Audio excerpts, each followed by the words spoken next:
이것만 버리면 하나님 음성이 들리기 시작합니다. 하나님 음성을 막는 당장 버려야 할 7가지 착각. 목사님, 이거 보세요. 상담을 마치고 돌아가시던 권사님이 낡은 종이 한 장을 제 손에 쥐어주셨습니다. 경기도 용인에 사시는 68세 박순덕 권사님. 35년째 새벽 기도를 빠지신 적이 없는 분이십니다. 종이를 펼쳐보니 빛바랜 글씨가 보였습니다. 30년 전에 쓰신 기도문이었습니다. 하나님, 제가 더 이상 못 버티겠습니다. 남편은 술만 마시고 들어오고 아이들은 아파서 병원비도 없고 기도해도 아무 대답이 없습니다. 이게 마지막 기도입니다. 이번에도 침묵하시면 저는 교회를 떠나겠습니다. 저는 소름이 돋았습니다. 왜냐하면 지금 제 앞에 계신 분은 30년이 지난 지금도 여전히 교회에 계셨기 때문입니다. 권사님, 그때 대답을 받으셨습니까? 권사님이 고개를 저으셨습니다. 아니요. 대답 못 받았어요. 저는 당황했습니다. 대답을 못 받으셨는데 어떻게 30년을 더 버티셨지? 그때 권사님이 눈물을 흘리시며 말씀하셨습니다. 그런데 목사님, 제가 착각하고 있었더라고요. 떨리는 손으로 그 낡은 종이를 다시 접으시며 권사님이 말씀하셨습니다. 30년 동안 하나님이 침묵하신 줄 알았는데 하나님은 계속 말씀하고 계셨어요. 제가 듣는 법을 몰랐던 거예요. 저는 그 고백 앞에서 할 말을 잃었습니다. 왜냐하면 솔직히 고백하건대 저도 목사인데 똑같은 착각을 했던 적이 있었기 때문입니다. 새벽 기도를 해도 말씀을 읽어도 하나님이 대답을 안 하신다고 생각했습니다. 마치 천장에 막혀서 기도가 돌아오는 것 같았습니다. 하나님, 왜 침묵하십니까? 그 질문이 저를 짓눌렀던 시간들이 있었습니다. 그런데 권사님의 고백을 듣는 순간 깨달았습니다. 하나님은 침묵하신 적이 없으셨습니다. 우리가 듣는 법을 몰랐던 것입니다. 사랑하는 여러분, 성경에 하나님 음성을 3번이나 착각한 사람이 있습니다. 밤새 네 하고 대답했는데 엉뚱한 사람한테 대답한 겁니다. 그런데 놀라운 것은 이 사람이 나중에 이스라엘 최고의 선지자가 됐습니다. 사무엘입니다. 사무엘도 착각했습니다. 권사님도 30년을 착각하셨습니다. 저도 착각했습니다. 그리고 어쩌면 여러분도 지금 착각하고 계실지 모릅니다. 오늘 여러분과 나눌 7가지. 이것은 하나님 음성을 막는 7가지 착각입니다.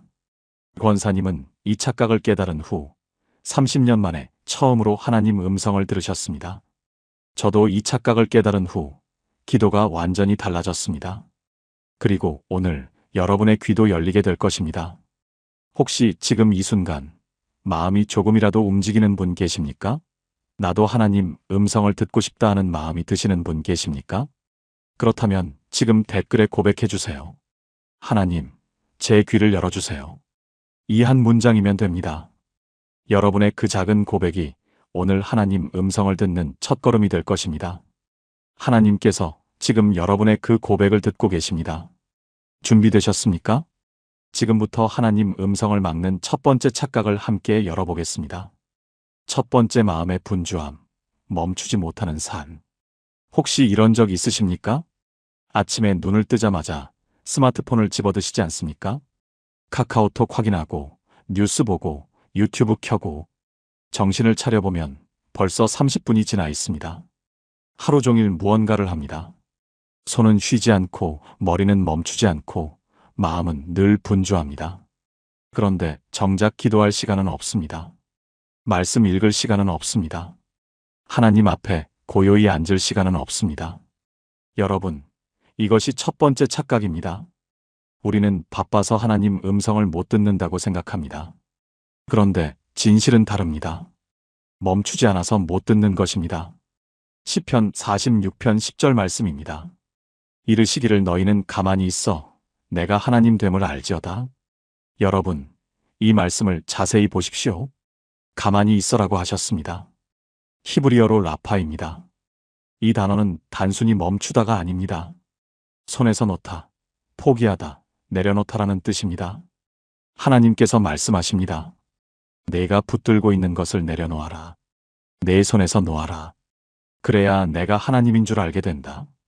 움직이면서는 알 수 없습니다. 분주하면서는 들을 수 없습니다. 하나님의 음성은 소리가 아닙니다. 고요함 속에서 마음에 스며드는 것입니다. 그런데 우리 마음이 늘 시끄러우면 그 음성이 들어올 틈이 없습니다. 이 말씀을 붙들고 삶이 완전히 바뀐 분이 계십니다. 서울 강서구에 사시는 63세 이정희 권사님. 권사님은 스마트폰 중독이셨습니다. 목사님, 제가 손에서 폰을 놓을 수가 없어요. 새벽 기도 가서도 폰 보고, 예배 중에도 폰 보고, 기도하다가도 알림 소리 나면 확인해요. 권사님은 20년째 새벽 기도를 다니셨습니다. 그런데 단 한 번도 하나님 음성을 들어본 적이 없다고 하셨습니다. 목사님, 저는 은사가 없는 것 같아요. 다른 분들은 하나님이 말씀하셨다고 하는데 저는 아무리 기도해도 조용해요. 그러던 어느 날 권사님이 병원에 입원하셨습니다. 담석 수술이었습니다. 수술 후 이틀간 스마트폰을 볼 수 없었습니다. 손이 떨리고 불안하고 답답했습니다. 그런데 수술 후 셋째 날 새벽 권사님이 병실 침대에 누워 계셨습니다. 폰도 없고 할 것도 없고 그냥 천장만 바라보고 계셨습니다. 그때였습니다. 문득 시편 46편 말씀이 떠올랐습니다. 너희는 가만히 있어 내가 하나님 됨을 알지어다. 권사님이 눈물을 흘리셨습니다. 하나님, 제가 20년 동안 가만히 있어 본 적이 없었어요. 항상 뭔가를 하고 있었어요. 하나님 앞에 그냥 가만히 있어 본 적이 단 한 번도 없었어요. 그 순간 권사님의 마음에 따뜻한 무언가가 스며들었습니다. 말로 표현할 수 없는 평안이었습니다. 20년간 느껴보지 못한 감각이었습니다. 권사님이 나중에 고백하셨습니다. 목사님, 그게 하나님 음성이었어요. 말씀이 들린 게 아니라 하나님이 거기 계신 걸 알게 됐어요. 20년 만에 처음으로요. 퇴원 후 권사님은 습관을 바꾸셨습니다. 아침에 눈 뜨면 15분간 아무것도 안 하십니다. 스마트폰 안 보고 뉴스 안 보고 그냥 침대에 앉아서 눈을 감으십니다. 하나님, 오늘 하루도 주님과 함께합니다. 이 한 문장만 드리고 5분간 가만히 계십니다. 권사님이 말씀하셨습니다. 목사님, 이제 매일 아침 하나님을 만나요. 말씀이 들리는 건 아니에요. 그런데 하나님이 거기 계신 걸 알아요. 그 15분이 제 하루를 완전히 바꿔놨어요. 떨리는 손으로 스마트폰을 내려놓으시던 권사님. 그분이 20년 만에 처음으로 하나님의 임재를 경험하신 순간. 그것은 병원 침대 위 아무것도 할 수 없었던 그 새벽이었습니다. 바로 이것이 가만히 있으라의 의미입니다. 하나님의 음성은 분주함을 뚫고 오지 않습니다. 고요함 속으로 스며듭니다. 여러분의 하루에 가만히 있는 시간이 있습니까? 아무것도 안 하는 시간이 있습니까? 오늘부터 시작해 보십시오. 아침에 눈 뜨면 스마트폰 집어들지 마십시오. 5분만, 딱 5분만 가만히 앉아 계십시오. 하나님, 오늘 하루 주님과 함께합니다. 이 한 문장이면 됩니다. 그 고요함 속에서 하나님의 음성이 들리기 시작할 것입니다. 함께 기도하시겠습니까? 하나님 아버지, 감사합니다. 그동안 저는 너무 분주했습니다. 손에서 폰을 놓지 못했습니다. 마음에서 걱정을 내려놓지 못했습니다. 하나님 앞에 가만히 있어 본 적이 없었습니다. 오늘부터 멈추겠습니다. 매일 아침 주님 앞에 고요히 앉겠습니다. 그 고요함 속에서 주님을 만나게 하소서. 주님의 음성을 듣게 하소서. 예수님의 이름으로 기도합니다. 아멘. 그런데 여러분, 분주함을 내려놓는 것만으로는 부족합니다. 두 번째 착각이 더 깊은 곳에 숨어 있습니다. 두 번째 말만 많은 기도, 일방적 독백의 함정. 혹시 기도하실 때 얼마나 말씀하십니까? 하나님 감사합니다. 오늘 하루도 지켜주세요. 가족들 건강 지켜주시고, 자녀들 잘 되게 해주시고, 남편 사업 잘 되게 해주시고, 교회 부흥시켜주시고, 쉬지 않고 말합니다. 기도가 끝나면 아멘하고 일어납니다. 여러분, 이것이 두 번째 착각입니다. 기도는 말하는 것이라고 생각합니다. 그래서 열심히 말합니다. 많이 말해야 하나님이 들으실 것 같습니다. 그런데 진실은 다릅니다. 기도의 절반은 말하는 것이고 나머지 절반은 듣는 것입니다.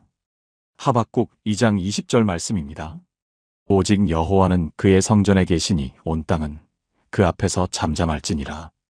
여러분, 이 말씀을 보십시오. 잠잠할지니라. 히브리어로 하스입니다. 이것은 단순한 침묵이 아닙니다. 쉿, 조용히 해. 라는 강한 명령입니다. 하나님께서 말씀하십니다. 내 앞에서 입을 다물어라. 내 말을 멈춰라. 이제 내가 말할 차례다. 그런데 우리는 기도할 때 자꾸 말합니다. 하나님이 말씀하실 틈을 들이지 않습니다. 기도가 독백이 되어버렸습니다. 성경에서 사무엘을 다시 보십시오. 사무엘상 3장 10절입니다. 여호와께서 임하여서서 전과 같이 사무엘아 사무엘아 부르시는지라. 사무엘이 이르되 말씀하옵소서 주의 종이 듣겠나이다 하니라. 여러분, 사무엘의 기도를 보십시오. 말씀하옵소서 주의 종이 듣겠나이다. 이게 전부입니다. 구구절절 말하지 않았습니다. 말씀하세요. 듣겠습니다.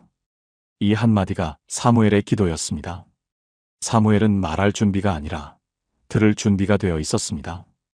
이 말씀을 붙들고 기도가 완전히 바뀐 분이 계십니다.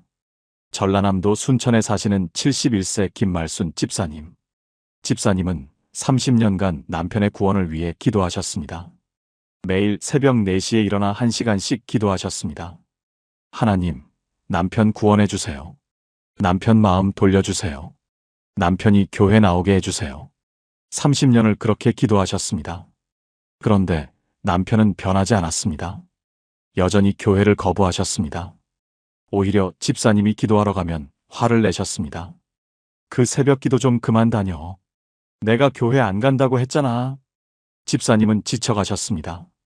목사님, 30년을 기도했는데 왜 안 되는 걸까요? 제 기도가 부족한 건가요? 더 많이 기도해야 하나요? 그러던 어느 날 집사님이 기도 중에 하박국 2장 20절을 읽으셨습니다. 온 땅은 그 앞에서 잠잠할지니라. 집사님이 멈추셨습니다. 잠잠하라고? 30년간 나는 한 번도 잠잠해 본 적이 없는데. 항상 말만 했는데. 그날 집사님은 기도 방식을 바꾸셨습니다. 하나님, 오늘은 제가 말하지 않겠습니다. 주님이 말씀해 주세요. 듣겠습니다. 그리고 눈을 감고 가만히 앉아 계셨습니다. 5분, 10분, 15분. 아무 소리도 들리지 않았습니다. 그런데 이상하게 마음이 평안해졌습니다. 다음 날도, 그 다음 날도 그렇게 기도하셨습니다. 말하지 않고 그냥 앉아 계셨습니다. 일주일째 되던 날 새벽, 눈을 감고 앉아 계시는데 문득 한 생각이 스쳐 지나갔습니다. 남편을 위해 기도하지 말고 남편을 사랑해라. 집사님이 깜짝 놀라셨습니다. 내가 남편을 사랑하고 있었나? 아니면 남편이 교회 나오길 바라고 있었나? 그 순간 집사님의 눈에서 눈물이 흘렀습니다. 30년간 남편을 위해 기도한다고 했지만 정작 남편을 사랑하지 않았습니다. 남편이 변하길 바랐지 남편 자체를 사랑하지 않았습니다. 집사님이 회개하셨습니다. 그날부터 집사님은 남편에게 잔소리를 멈추셨습니다.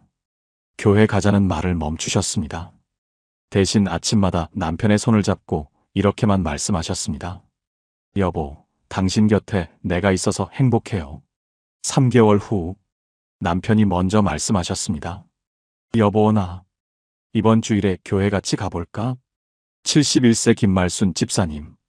그분이 30년 만에 처음으로 남편과 함께 예배당에 들어오시던 날, 두 분이 손을 잡고 찬송하시던 그 모습을 저는 잊을 수가 없습니다.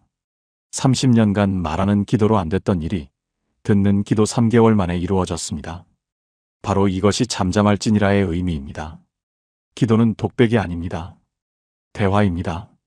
말하고 듣고 다시 말하고 다시 듣는 것입니다. 여러분의 기도는 어떻습니까? 말만 많은 기도는 아니십니까? 하나님이 말씀하실 틈을 드리고 계십니까? 오늘부터 기도의 방식을 바꿔보십시오. 기도의 절반은 말하십시오. 그리고 나머지 절반은 침묵하십시오. 말씀하옵소서. 주의 종이 듣겠나이다. 이 한 문장으로 기도를 시작해 보십시오. 그리고 5분간 가만히 앉아 계십시오. 그 침묵 속에서 하나님의 음성이 들리기 시작할 것입니다. 함께 기도하시겠습니까? 하나님 아버지, 감사합니다. 그동안 저는 기도할 때 말만 많았습니다. 제 요청, 제 필요, 제 원함만 쏟아냈습니다. 주님이 말씀하실 틈을 드리지 않았습니다. 오늘부터 침묵하겠습니다. 기도의 절반은 말하고 절반은 듣겠습니다. 말씀하옵소서. 주의 종이 듣겠나이다. 예수님의 이름으로 기도합니다. 아멘. 그런데 여러분, 고요히 멈추고 침묵하며 기다려도 안 들리는 경우가 있습니다. 세 번째 착각이 우리의 귀를 막고 있기 때문입니다. 세 번째, 무시한 양심의 소리, 작은 순종의 힘. 혹시 이런 적 있으십니까? 기도하는데 문득 어떤 생각이 스쳐 지나갑니다. 그 사람에게 연락해야 하는데, 미안하다고 말해야 하는데, 그 일을 정리해야 하는데, 그런데 불편합니다. 귀찮습니다. 나중에 해야지 하고 넘깁니다. 다음 날 또 기도합니다. 또 그 생각이 떠오릅니다. 연락해야 하는데, 또 넘깁니다. 다음에 해야지. 일주일이 지나고 한 달이 지납니다. 이제는 그 생각조차 안 납니다. 무뎌져 버렸습니다. 여러분, 이것이 세 번째 착각입니다. 우리는 하나님의 음성이 큰 소리로 올 것이라고 생각합니다. 천둥 같은 음성, 확실한 계시, 분명한 방향. 그런데 진실은 다릅니다. 하나님의 음성은 대부분 작은 찔림으로 옵니다. 양심의 소리로 옵니다. 마음의 불편함으로 옵니다. 열왕기상 19장 11절부터 12절 말씀입니다. 여호와께서 이르시되 나가서 산 위 여호와 앞에 서라 하시더니 여호와께서 지나가시는데 여호와 앞에 크고 강한 바람이 산을 가르고 바위를 부수나 바람 가운데 여호와께서 계시지 아니하며 바람 후에 지진이 있으나 지진 가운데에도 여호와께서 계시지 아니하며 또 지진 후에 불이 있으나 불 가운데에도 여호와께서 계시지 아니하더니 불 후에 세미한 소리가 있는지라. 여러분, 이 말씀을 보십시오. 바람 속에 하나님이 안 계셨습니다. 지진 속에도 안 계셨습니다. 불 속에도 안 계셨습니다. 하나님은 세미한 소리 속에 계셨습니다. 세미한 소리. 히브리어로 콜 드마마 다카입니다. 가늘고 조용한 소리, 속삭임, 미세한 침묵이라는 뜻입니다. 하나님의 음성은 천둥이 아닙니다. 속삭임입니다. 작은 찔림입니다. 양심의 소리입니다. 그런데 우리가 그 작은 소리를 무시하면 점점 안 들리게 됩니다. 무시할수록 무뎌집니다. 결국 아무것도 안 들리게 됩니다. 이 말씀을 붙들고 삶이 완전히 바뀐 분이 계십니다. 부산 해운대구에 사시는 58세 최영숙 권사님. 권사님은 5년 전 친한 집사님과 크게 다투셨습니다. 교회 봉사 문제로 오해가 생겼습니다. 서로 상처 주는 말을 했습니다. 그 후로 5년간 얼굴도 안 보셨습니다. 권사님은 기도할 때마다 마음이 불편하셨습니다. 그 집사님에게 먼저 연락해야 하나? 아니야, 내가 왜? 그쪽이 먼저 사과해야지. 그래, 나중에 생각하자. 매번 그렇게 넘기셨습니다. 그런데 기도가 점점 막혀갔습니다. 말씀을 읽어도 은혜가 안 됐습니다. 하나님이 멀게 느껴지셨습니다. 목사님, 제 기도가 왜 이렇게 막힌 걸까요? 예전에는 기도하면 평안했는데 요즘은 기도해도 답답하기만 해요. 그러던 어느 날 권사님이 열왕기상 19장을 읽으셨습니다. 불 후에 세미한 소리가 있는지라. 그 순간 권사님의 마음에 그 집사님 얼굴이 떠올랐습니다. 또 이 생각이네. 5년 동안 계속 떠오르는데 이게 혹시 하나님 음성이었나? 권사님이 깨달으셨습니다. 5년 동안 마음에 떠오르던 그 불편함. 그것이 하나님의 음성이었습니다. 먼저 화해해라. 하나님께서 5년 동안 말씀하고 계셨던 것입니다.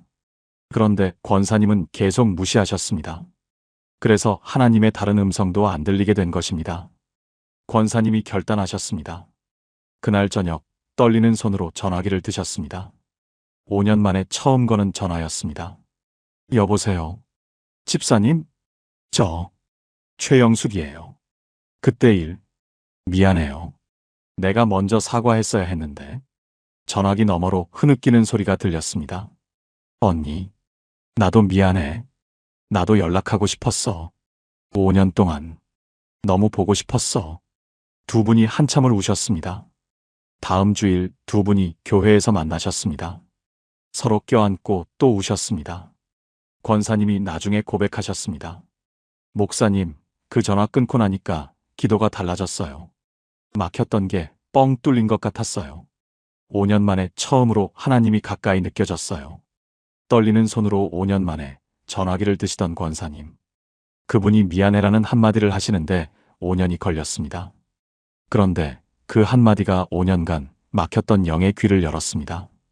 바로 이것이 세미한 소리의 의미입니다. 하나님의 음성은 작게 옵니다. 양심의 찔림으로 옵니다. 무시하면 무뎌지고 순종하면 선명해집니다. 여러분, 지금 떠오르는 게 있습니까? 미뤄왔던 일이 있습니까? 연락해야 할 사람이 있습니까? 해야 하는데 안 하고 있는 일이 있습니까? 그것이 하나님의 음성입니다. 작은 것에 순종해야 큰 것이 들립니다. 작은 순종 없이 큰 계시를 기대하지 마십시오. 오늘 그 한 가지만 행하십시오. 그 순종 하나가 막힌 귀를 여는 열쇠가 됩니다. 함께 기도하시겠습니까? 하나님 아버지, 감사합니다. 그동안 저는 작은 음성을 무시했습니다. 마음에 떠오르는 찔림을 외면했습니다.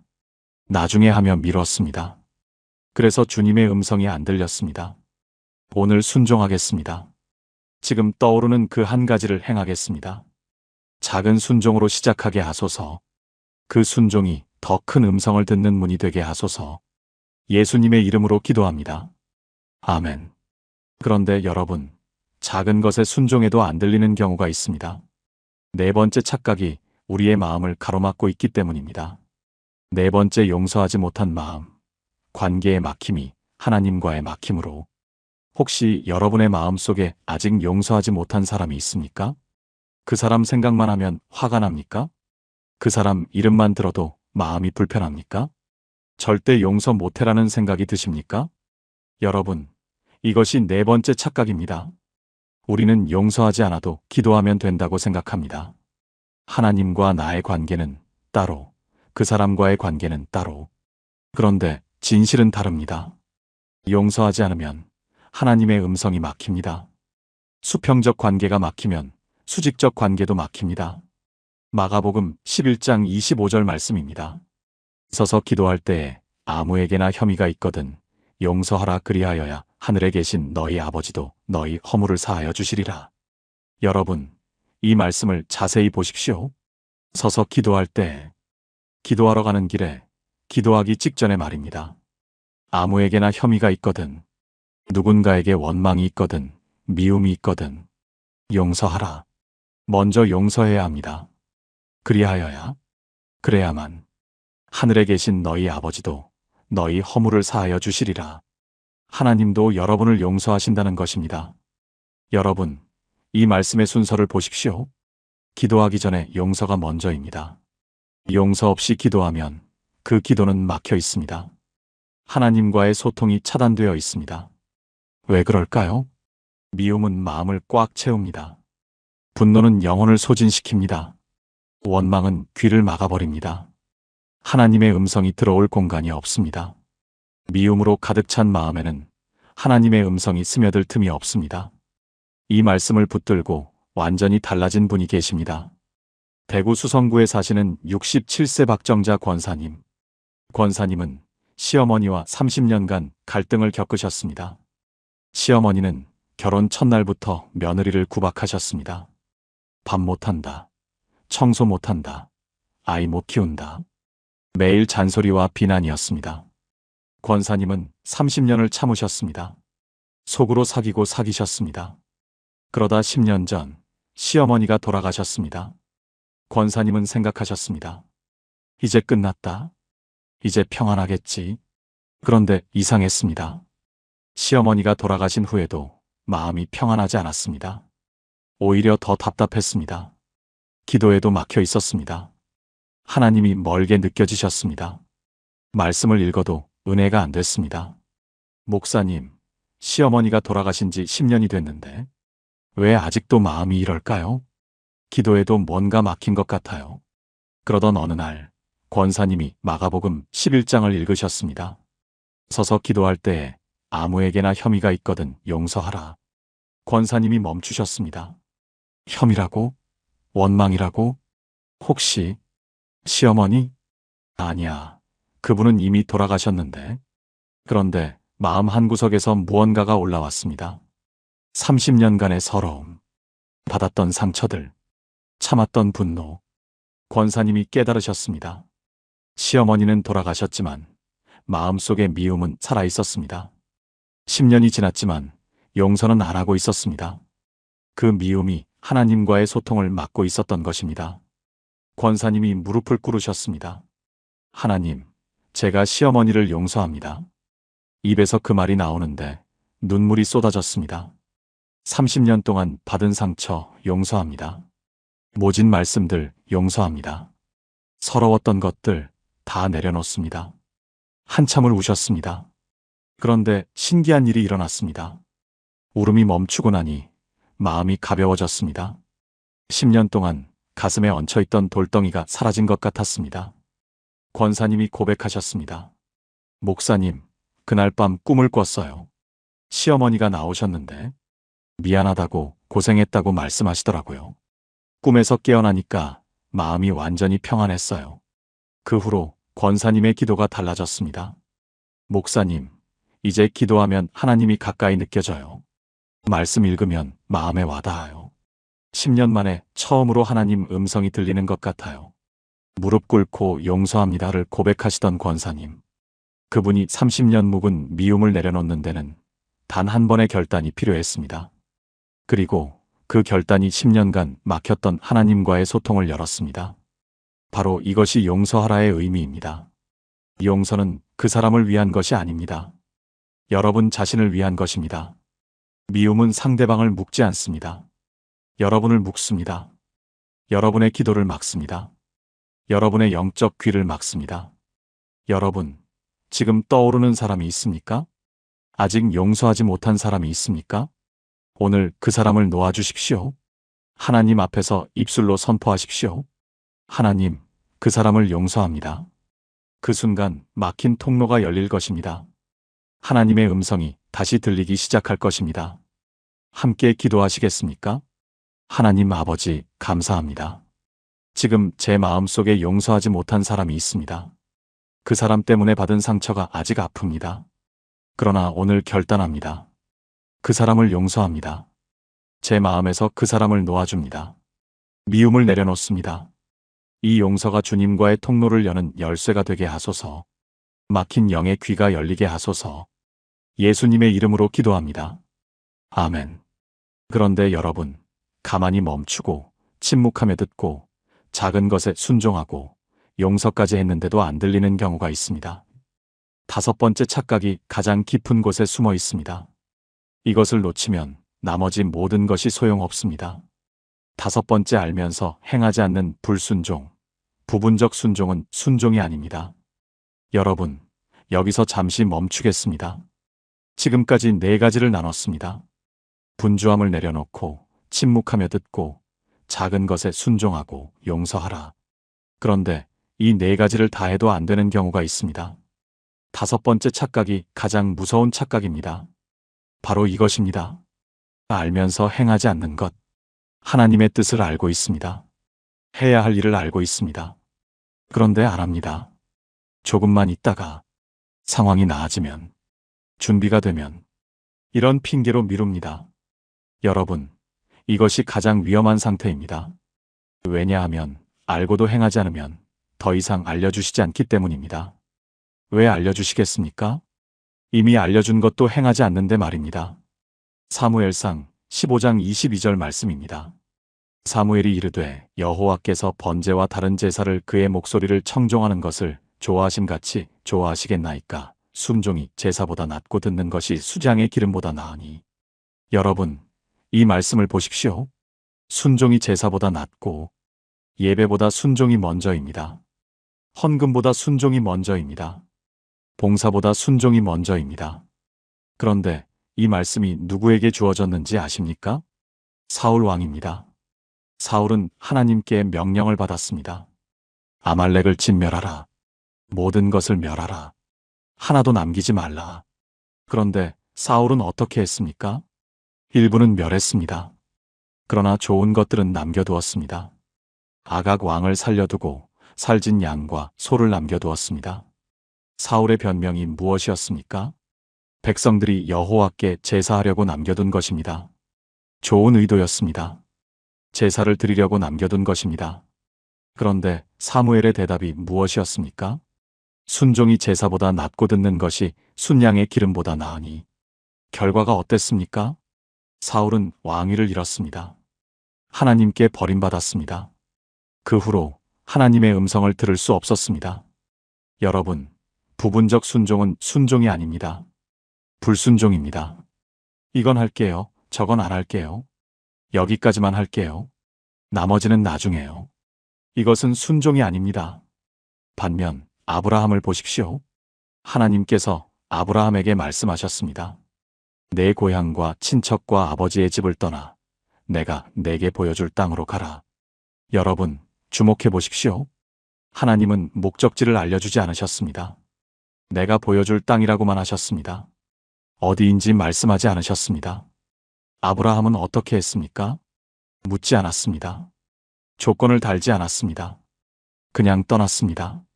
창세기 12장 4절입니다. 이에 아브람이 여호와의 말씀을 따라갔고 아브라함은 어디로 가는지 모르면서 출발했습니다. 그러나 한 걸음 한 걸음 나아갈 때마다 하나님의 음성은 더 선명해졌습니다. 순종할 때 비로소 다음 단계가 열렸습니다. 아브라함은 그 순종 끝에 무엇을 얻었습니까? 이삭을 얻었습니다. 민족의 아버지가 되었습니다. 복의 근원이 되었습니다. 첫 번째 순종이 없었다면 이 모든 것은 없었습니다. 이 말씀을 붙들고 삶이 완전히 바뀐 분이 계십니다. 경상북도 안동에 사시는 55세 김순희 집사님. 집사님은 3년 전부터 마음에 계속 떠오르는 것이 있었습니다. 교회 주일학교 교사를 해야 할 것 같아. 그런데 집사님은 피하셨습니다. 저는 아이들이랑 안 맞아요. 말주변도 없고요. 다른 분이 하시면 좋겠어요. 3년 동안 그 마음이 떠오를 때마다 외면하셨습니다. 그런데 이상하게 기도가 점점 막혀갔습니다. 하나님이 멀게 느껴지셨습니다. 말씀을 읽어도 마음에 닿지 않았습니다. 목사님, 제 기도가 왜 이렇게 된 걸까요? 그러던 어느 날 집사님이 사무엘상 15장을 읽으셨습니다. 순종이 제사보다 낫고 그 순간 주일학교 교사 생각이 떠올랐습니다. 3년 동안 계속 떠올랐는데 그게 하나님 뜻이었나? 내가 3년 동안 안 한다고 버틴 거였나? 집사님이 깨달으셨습니다. 알고 있었습니다. 해야 한다는 것을 알고 있었습니다. 그런데 안 했습니다. 그래서 하나님의 다른 음성도 안 들리게 된 것입니다. 집사님이 결단하셨습니다. 그 주일 떨리는 손으로 주일학교 교사 신청서를 내셨습니다. 3년 만의 순종이었습니다. 처음에는 어색했습니다. 아이들 앞에서 어떻게 해야 할지 몰랐습니다. 그런데 한 달, 두 달 지나면서 놀라운 일이 일어났습니다. 집사님이 아이들과 함께 있을 때 기쁨이 느껴지셨습니다. 이게 나한테 맞는 일이었구나. 아이들이 집사님 하고 달려올 때 가슴이 뭉클해지셨습니다. 그리고 더 놀라운 것, 기도가 다시 살아났습니다. 하나님이 가까이 느껴지셨습니다. 말씀이 마음에 와닿기 시작했습니다. 집사님이 고백하셨습니다. 목사님, 이제 알겠어요. 3년 동안 하나님이 한 가지를 말씀하고 계셨는데 제가 안 한다고 버텼던 거예요. 그래서 다른 것도 안 들렸던 거예요. 떨리는 손으로 주일학교 교사 신청서를 내시던 집사님. 그분이 3년 만에 한 걸음을 내딛는 순간 막혔던 모든 것이 열리기 시작했습니다. 바로 이것이 순종이 제사보다 낫다의 의미입니다. 알면서 행하지 않으면 더 이상 알려주시지 않습니다. 부분적 순종은 전적 불순종과 같습니다. 먼저 알려주신 것에 순종해야 다음 것이 들립니다. 여러분, 지금 미루고 있는 순종이 있습니까? 알면서 행하지 않는 것이 있습니까? 오늘 결단하십시오. 그 순종 없이는 다음 단계로 나아갈 수 없습니다. 사울처럼 되지 마십시오. 아브라함처럼 되십시오. 모든 것이 보여야 움직이겠다면 영원히 제자리입니다. 한 걸음만 내디드십시오. 하나님이 알려주신 그 한 가지만 행하십시오. 그러면 다음 음성이 들릴 것입니다. 지금 이 말씀이 마음에 닿으신 분이 계십니까? 나도 미루고 있는 게 있다고 느끼시는 분 계십니까? 그렇다면 지금 댓글에 고백해 주세요. 주님, 이제 순종하겠습니다. 이 한 문장이 여러분의 결단이 됩니다. 하나님께서 여러분의 그 고백을 듣고 계십니다. 함께 기도하시겠습니다. 하나님 아버지, 감사합니다. 그동안 저는 알면서도 행하지 않았습니다. 해야 한다는 것을 알면서 피했습니다. 나중에 하며 미뤘습니다. 오늘 회개합니다. 부분적 순종은 순종이 아님을 깨달았습니다. 지금 떠오르는 그 한 가지 순종하겠습니다. 사울처럼 되지 않게 하소서. 아브라함처럼 믿음으로 발을 떼게 하소서. 그 순종이 다음 음성을 듣는 문이 되게 하소서. 예수님의 이름으로 기도합니다. 아멘. 그런데 여러분, 순종까지 했는데도 하나님 음성이 흐릿하게 느껴지는 경우가 있습니다. 여섯 번째 착각이 우리의 귀를 무디게 만들고 있기 때문입니다. 여섯 번째 말씀과 멀어진 삶, 하나님의 음색을 잊어버리다. 혹시 이런 적 있으십니까? 오랜만에 만난 친구의 전화를 받았는데 목소리가 낯설게 느껴진 적 있으십니까? 여보세요? 나야, 나. 누구세요? 자주 통화하던 사람의 목소리는 단번에 알아봅니다. 그런데 오래 연락 안 하면 목소리를 잊어버립니다. 하나님의 음성도 마찬가지입니다. 여러분, 이것이 여섯 번째 착각입니다. 우리는 말씀 안 읽어도 하나님 음성은 들을 수 있다고 생각합니다. 말씀은 말씀이고 음성은 음성이니까. 그런데 진실은 다릅니다. 말씀을 멀리하면 하나님의 음색 자체를 잊어버립니다. 성경은 하나님의 음성이 기록된 책입니다. 하나님의 말투가 담긴 책입니다. 하나님의 성품이 드러난 책입니다. 이 책을 읽지 않으면 하나님의 음색에 익숙해질 수 없습니다. 익숙하지 않으면 들려도 알아듣지 못합니다. 시편 119편 105절 말씀입니다. 주의 말씀은 내 발의 등이요 내 길의 빛이니이다. 여러분, 이 말씀을 보십시오. 등이라고 하셨습니다. 빛이라고 하셨습니다. 어둠 속에서 길을 찾으려면 빛이 필요합니다. 그 빛이 바로 말씀입니다. 말씀 없이 하나님의 인도를 받으려는 것은 등불 없이 밤길을 가는 것과 같습니다. 지도를 펼치지 않고 길을 묻는 것과 같습니다. 요한복음 10장 27절도 보십시오. 내 양은 내 음성을 듣나니 나는 그들을 알며 그들은 나를 따르느니라. 여러분, 내 양은 내 음성을 듣나니 양이 목자의 음성을 아는 것은 태어날 때부터가 아닙니다. 매일 목자의 음성을 들으면서 익숙해지는 것입니다. 우리도 마찬가지입니다. 말씀을 통해 하나님의 음성에 익숙해져야 합니다. 그래야 일상 속에서도 그 음성을 알아들을 수 있습니다. 이 말씀을 붙들고 삶이 완전히 바뀐 분이 계십니다. 충청남도 천안에 사시는 72세 한 명이 권사님. 권사님은 40년 신앙생활을 하신 분입니다. 그런데 10년 전부터 말씀 읽기를 멈추셨습니다. 목사님, 눈이 너무 침침해서요. 성경 글씨가 안 보여요. 그래서 그냥 안 읽게 됐어요. 처음에는 괜찮았습니다. 40년 동안 읽었으니까 다 아는 내용이라고 생각하셨습니다. 그런데 1년, 2년, 3년이 지나면서 이상한 일이 일어났습니다. 기도할 때 하나님이 멀게 느껴지셨습니다. 예배드려도 은혜가 안 됐습니다. 찬양을 불러도 감동이 없었습니다. 목사님, 하나님이 왜 이렇게 멀게 느껴질까요? 예전에는 기도하면 따뜻했는데 요즘은 그냥 허공에 말하는 것 같아요. 그러던 어느 날 손녀가 권사님께 선물을 드렸습니다. 큰 글씨 성경책이었습니다. 할머니, 이거 글씨가 엄청 커요. 이거로 읽어보세요. 권사님이 펼쳐보셨습니다. 정말 글씨가 컸습니다. 읽을 수 있었습니다. 권사님이 10년 만에 다시 말씀을 읽기 시작하셨습니다. 처음에는 낯설었습니다. 이런 말씀이 있었나?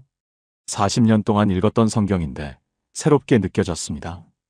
일주일, 한 달, 석 달. 놀라운 변화가 일어났습니다. 기도할 때 하나님이 가까이 느껴지셨습니다. 예배드릴 때 눈물이 나셨습니다. 찬양할 때 가슴이 뭉클해지셨습니다. 권사님이 고백하셨습니다.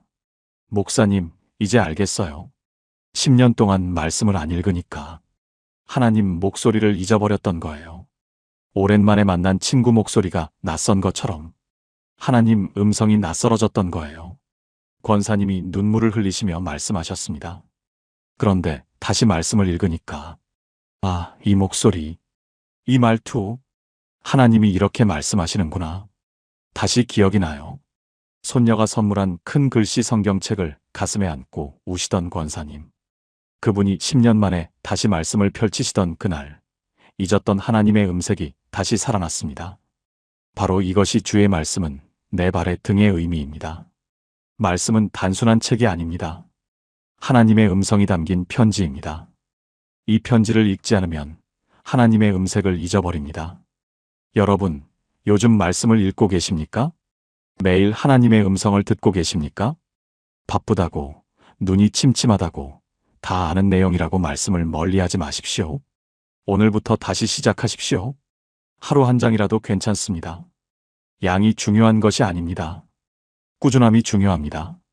그 말씀 안에서 하나님의 음색에 익숙해지십시오. 그러면 일상 속에서도 그 음성을 알아듣게 됩니다. 함께 기도하시겠습니까? 하나님 아버지, 감사합니다. 그동안 저는 말씀을 멀리했습니다. 바쁘다고, 시간 없다고 핑계를 댔습니다. 그래서 주님의 음색을 잊어버렸습니다. 오늘부터 다시 시작하겠습니다. 매일 말씀을 펼치겠습니다. 주님의 목소리에 익숙해지겠습니다. 말씀이 제 발의 등이 되게 하소서. 그 빛 가운데서 주님의 인도하심을 받게 하소서. 예수님의 이름으로 기도합니다. 아멘. 그런데 여러분, 이제 마지막입니다. 7번째 착각. 이것을 놓치면 지금까지 나눈 6가지가 모두 소용없습니다. 가장 중요한 이야기입니다. 7번째 내 방식대로 살려는 고집, 주인 자리를 내어드리지 못하다. 여러분, 마지막입니다. 가장 중요한 착각입니다. 혹시 이런 적 있으십니까? 기도할 때 이미 답을 정해놓고 기도하신 적 없으십니까? 하나님, 이렇게 해주세요. 이 방향으로 인도해주세요. 이 사람을 만나게 해주세요. 기도하는데 사실은 하나님께 제 뜻대로 해주세요라고 요청하는 것입니다. 여러분, 이것이 7번째 착각입니다. 우리는 내 방식대로 살면서 하나님의 인도를 받을 수 있다고 생각합니다. 내가 계획하고, 내가 결정하고, 하나님은 도와주시면 된다고 생각합니다. 그런데 진실은 다릅니다. 내가 주인 자리에 앉아 있으면 하나님의 음성이 들리지 않습니다. 잠언 3장 5절부터 6절 말씀입니다. 너는 마음을 다하여 여호와를 신뢰하고 내 명철을 의지하지 말라. 너는 범사에 그를 인정하라. 그리하면 내 길을 지도하시리라. 여러분, 이 말씀을 자세히 보십시오. 내 명철을 의지하지 말라. 히브리어로 비나입니다. 이해력, 분별력, 자기 판단이라는 뜻입니다. 하나님께서 말씀하십니다. 내 판단에 기대지 말라. 내 생각을 믿지 말라. 내가 옳다고 생각하는 것에 의존하지 말라. 범사에 그를 인정하라. 모든 일에 하나님을 주인으로 인정하라는 것입니다. 그리하면 내 길을 지도하시리라. 그래야 인도해 주신다는 것입니다. 순서를 보십시오. 먼저 내 생각을 내려놓아야 합니다. 먼저 하나님을 주인으로 인정해야 합니다. 그래야 인도하심이 옵니다. 내가 주인 자리에 앉아 있으면 하나님은 인도하실 수 없습니다. 운전석에 두 사람이 앉을 수 없습니다.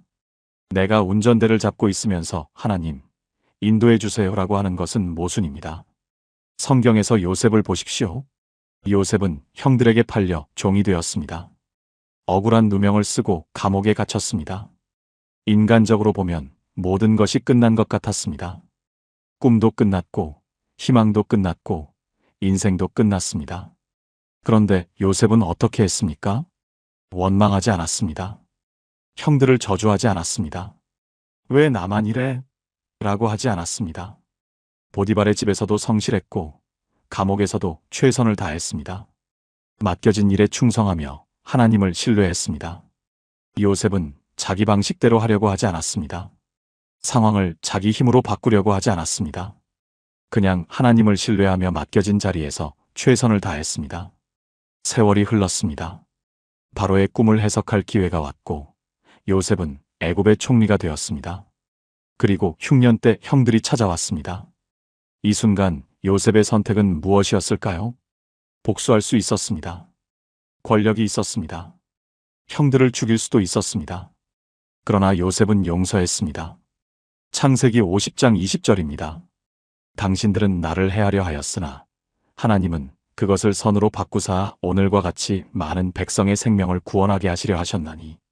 여러분, 이 고백을 보십시오. 당신들은 나를 해하려 하였으나 형들은 악한 의도였습니다. 하나님은 그것을 선으로 바꾸사 하나님은 선한 계획이셨습니다. 요셉은 자기 관점이 아니라 하나님의 관점으로 상황을 보았습니다. 형들의 악행도 하나님의 계획 안에 있었습니다. 인간의 눈으로는 불행이었지만 하나님의 눈으로는 섭리였습니다. 요셉이 만약 자기 방식대로 했다면 어땠을까요? 감옥에서 원망했다면? 형들에게 복수했다면? 왜 나만 이래? 하며 포기했다면? 애굽의 총리가 될 수 없었습니다. 가족을 구할 수 없었습니다. 이스라엘 민족이 살아남을 수 없었습니다. 요셉이 자기 방식을 내려놓았기 때문에 하나님의 방식이 열렸습니다. 이 말씀을 붙들고 삶이 완전히 바뀐 분이 계십니다. 인천 남동구에 사시는 65세 정순옥 집사님. 집사님은 평생 계획대로 사신 분이셨습니다. 30대에 사업 계획을 세우셨고 그대로 이루셨습니다. 40대에 자녀 교육 계획을 세우셨고 자녀들을 좋은 대학에 보내셨습니다. 50대에 은퇴 계획을 세우셨고 착착 준비하셨습니다. 집사님의 인생 모토는 이것이었습니다. 내가 계획하면 이룬다. 그런데 60세 되던 해 예상치 못한 일이 일어났습니다. 남편이 갑자기 쓰러지셨습니다. 뇌졸중이었습니다. 오른쪽 몸이 마비되셨습니다. 집사님의 모든 계획이 무너졌습니다. 은퇴 후 여행 다니려던 계획, 손주들 돌보며 여유롭게 살려던 계획, 다 물거품이 되었습니다. 집사님이 분노하셨습니다. 하나님 왜요? 저는 열심히 신앙생활 했잖아요. 헌금도 드리고 봉사도 했잖아요. 왜 제 계획을 이렇게 무너뜨리세요? 기도해도 하나님이 안 들리셨습니다. 오히려 화만 났습니다. 교회 나가기도 싫어지셨습니다. 그러던 어느 날 집사님이 병원에서 남편을 간병하고 계셨습니다. 밤새 잠을 못 주무시고 새벽이 됐습니다. 문득 잠언 3장 말씀이 떠올랐습니다. 내 명철을 의지하지 말라. 집사님이 멈추셨습니다. 내 명철? 내 판단? 평생 내 계획대로 살아왔는데 하나님 계획은 물어본 적이 있었나? 그 순간 깨달으셨습니다. 평생 하나님을 믿는다고 했지만 실제로는 자기 계획을 믿고 살았습니다. 하나님은 보조 역할이었습니다. 제 계획을 축복해 주세요가 기도였습니다. 집사님이 무릎을 꿇으셨습니다. 병원 복도 한 구석에서 하나님, 제가 잘못했습니다. 평생 제 방식대로 살았습니다. 제가 주인이었습니다. 이제 내려놓겠습니다. 남편 병도 주님께 맡기겠습니다. 제 계획 대신 주님의 계획을 따르겠습니다. 그날 밤 집사님의 마음에 평안이 찾아왔습니다. 상황은 하나도 바뀌지 않았습니다. 남편은 여전히 아프셨습니다. 그런데 마음이 달라졌습니다. 하나님이 주인이시구나. 내가 아니라 하나님이 인도하시는구나. 그 후 5년, 남편은 완전히 회복되지 않으셨습니다. 왼손으로 겨우 움직이시는 정도입니다. 그런데 놀라운 일이 일어났습니다. 집사님 부부가 교회에서 환우 신방팀을 이끌게 되셨습니다. 병원에 입원한 성도들을 찾아가 기도해 주십니다. 아픈 사람의 마음을 누구보다 잘 아시니까요. 집사님이 고백하셨습니다. 목사님, 이제 알겠어요. 제 계획은 여행 다니는 거였는데 하나님 계획은 아픈 사람들을 섬기는 거였어요. 남편이 안 아팠으면 몰랐을 거예요. 제 방식을 내려놓으니까 하나님 방식이 보이기 시작했어요. 병원 복도에서 무릎 꿇고 내려놓겠습니다를 고백하시던 집사님. 그분이 평생의 고집을 내려놓는 데는 단 한 번의 결단이 필요했습니다. 그리고 그 결단이 전혀 예상치 못한 새로운 길을 열었습니다. 바로 이것이 내 명철을 의지하지 말라의 의미입니다. 내가 주인 자리에 앉아 있으면 하나님의 인도가 없습니다. 운전석을 내어드려야 합니다. 내 방식을 내려놓아야 합니다. 그래야 하나님의 음성이 들립니다. 그래야 하나님의 인도가 시작됩니다. 여러분, 지금 여러분의 삶에서 주인은 누구입니까? 여러분이 운전석에 앉아 계십니까? 아니면 하나님께서 운전하고 계십니까? 오늘 결단하십시오. 주님, 제가 주인 자리에서 내려오겠습니다. 제 방식 대신 주님의 방식을 따르겠습니다.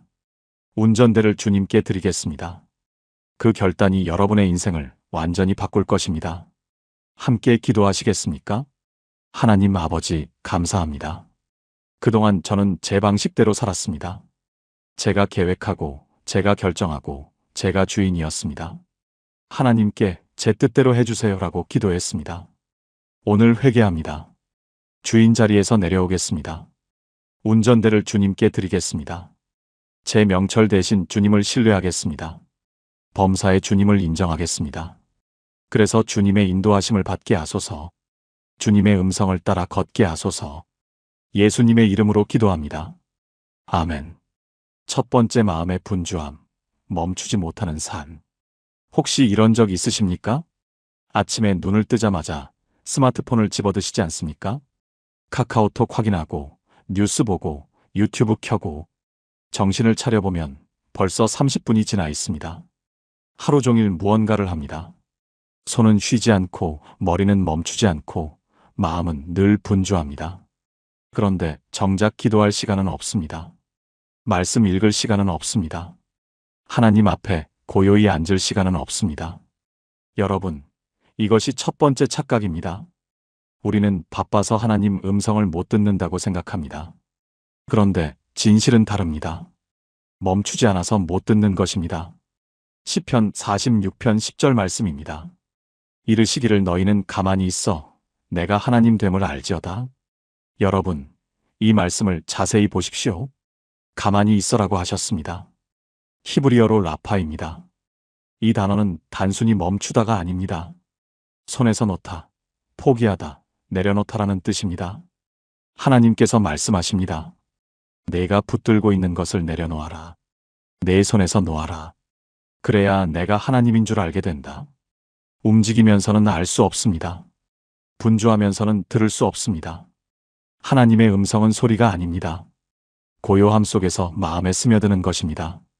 그런데 우리 마음이 늘 시끄러우면 그 음성이 들어올 틈이 없습니다. 이 말씀을 붙들고 삶이 완전히 바뀐 분이 계십니다. 서울 강서구에 사시는 63세 이정희 권사님. 권사님은 스마트폰 중독이셨습니다. 목사님, 제가 손에서 폰을 놓을 수가 없어요. 새벽 기도 가서도 폰 보고, 예배 중에도 폰 보고, 기도하다가도 알림 소리 나면 확인해요. 권사님은 20년째 새벽 기도를 다니셨습니다. 그런데 단 한 번도 하나님 음성을 들어본 적이 없다고 하셨습니다. 목사님, 저는 은사가 없는 것 같아요. 다른 분들은 하나님이 말씀하셨다고 하는데 저는 아무리 기도해도 조용해요. 그러던 어느 날 권사님이 병원에 입원하셨습니다. 담석 수술이었습니다. 수술 후 이틀간 스마트폰을 볼 수 없었습니다. 손이 떨리고 불안하고 답답했습니다. 그런데 수술 후 셋째 날 새벽, 권사님이 병실 침대에 누워 계셨습니다. 폰도 없고 할 것도 없고 그냥 천장만 바라보고 계셨습니다. 그때였습니다. 문득 시편 46편 말씀이 떠올랐습니다. 너희는 가만히 있어 내가 하나님 됨을 알지어다. 권사님이 눈물을 흘리셨습니다. 하나님, 제가 20년 동안 가만히 있어 본 적이 없었어요. 항상 뭔가를 하고 있었어요. 하나님 앞에 그냥 가만히 있어 본 적이 단 한 번도 없었어요. 그 순간 권사님의 마음에 따뜻한 무언가가 스며들었습니다. 말로 표현할 수 없는 평안이었습니다.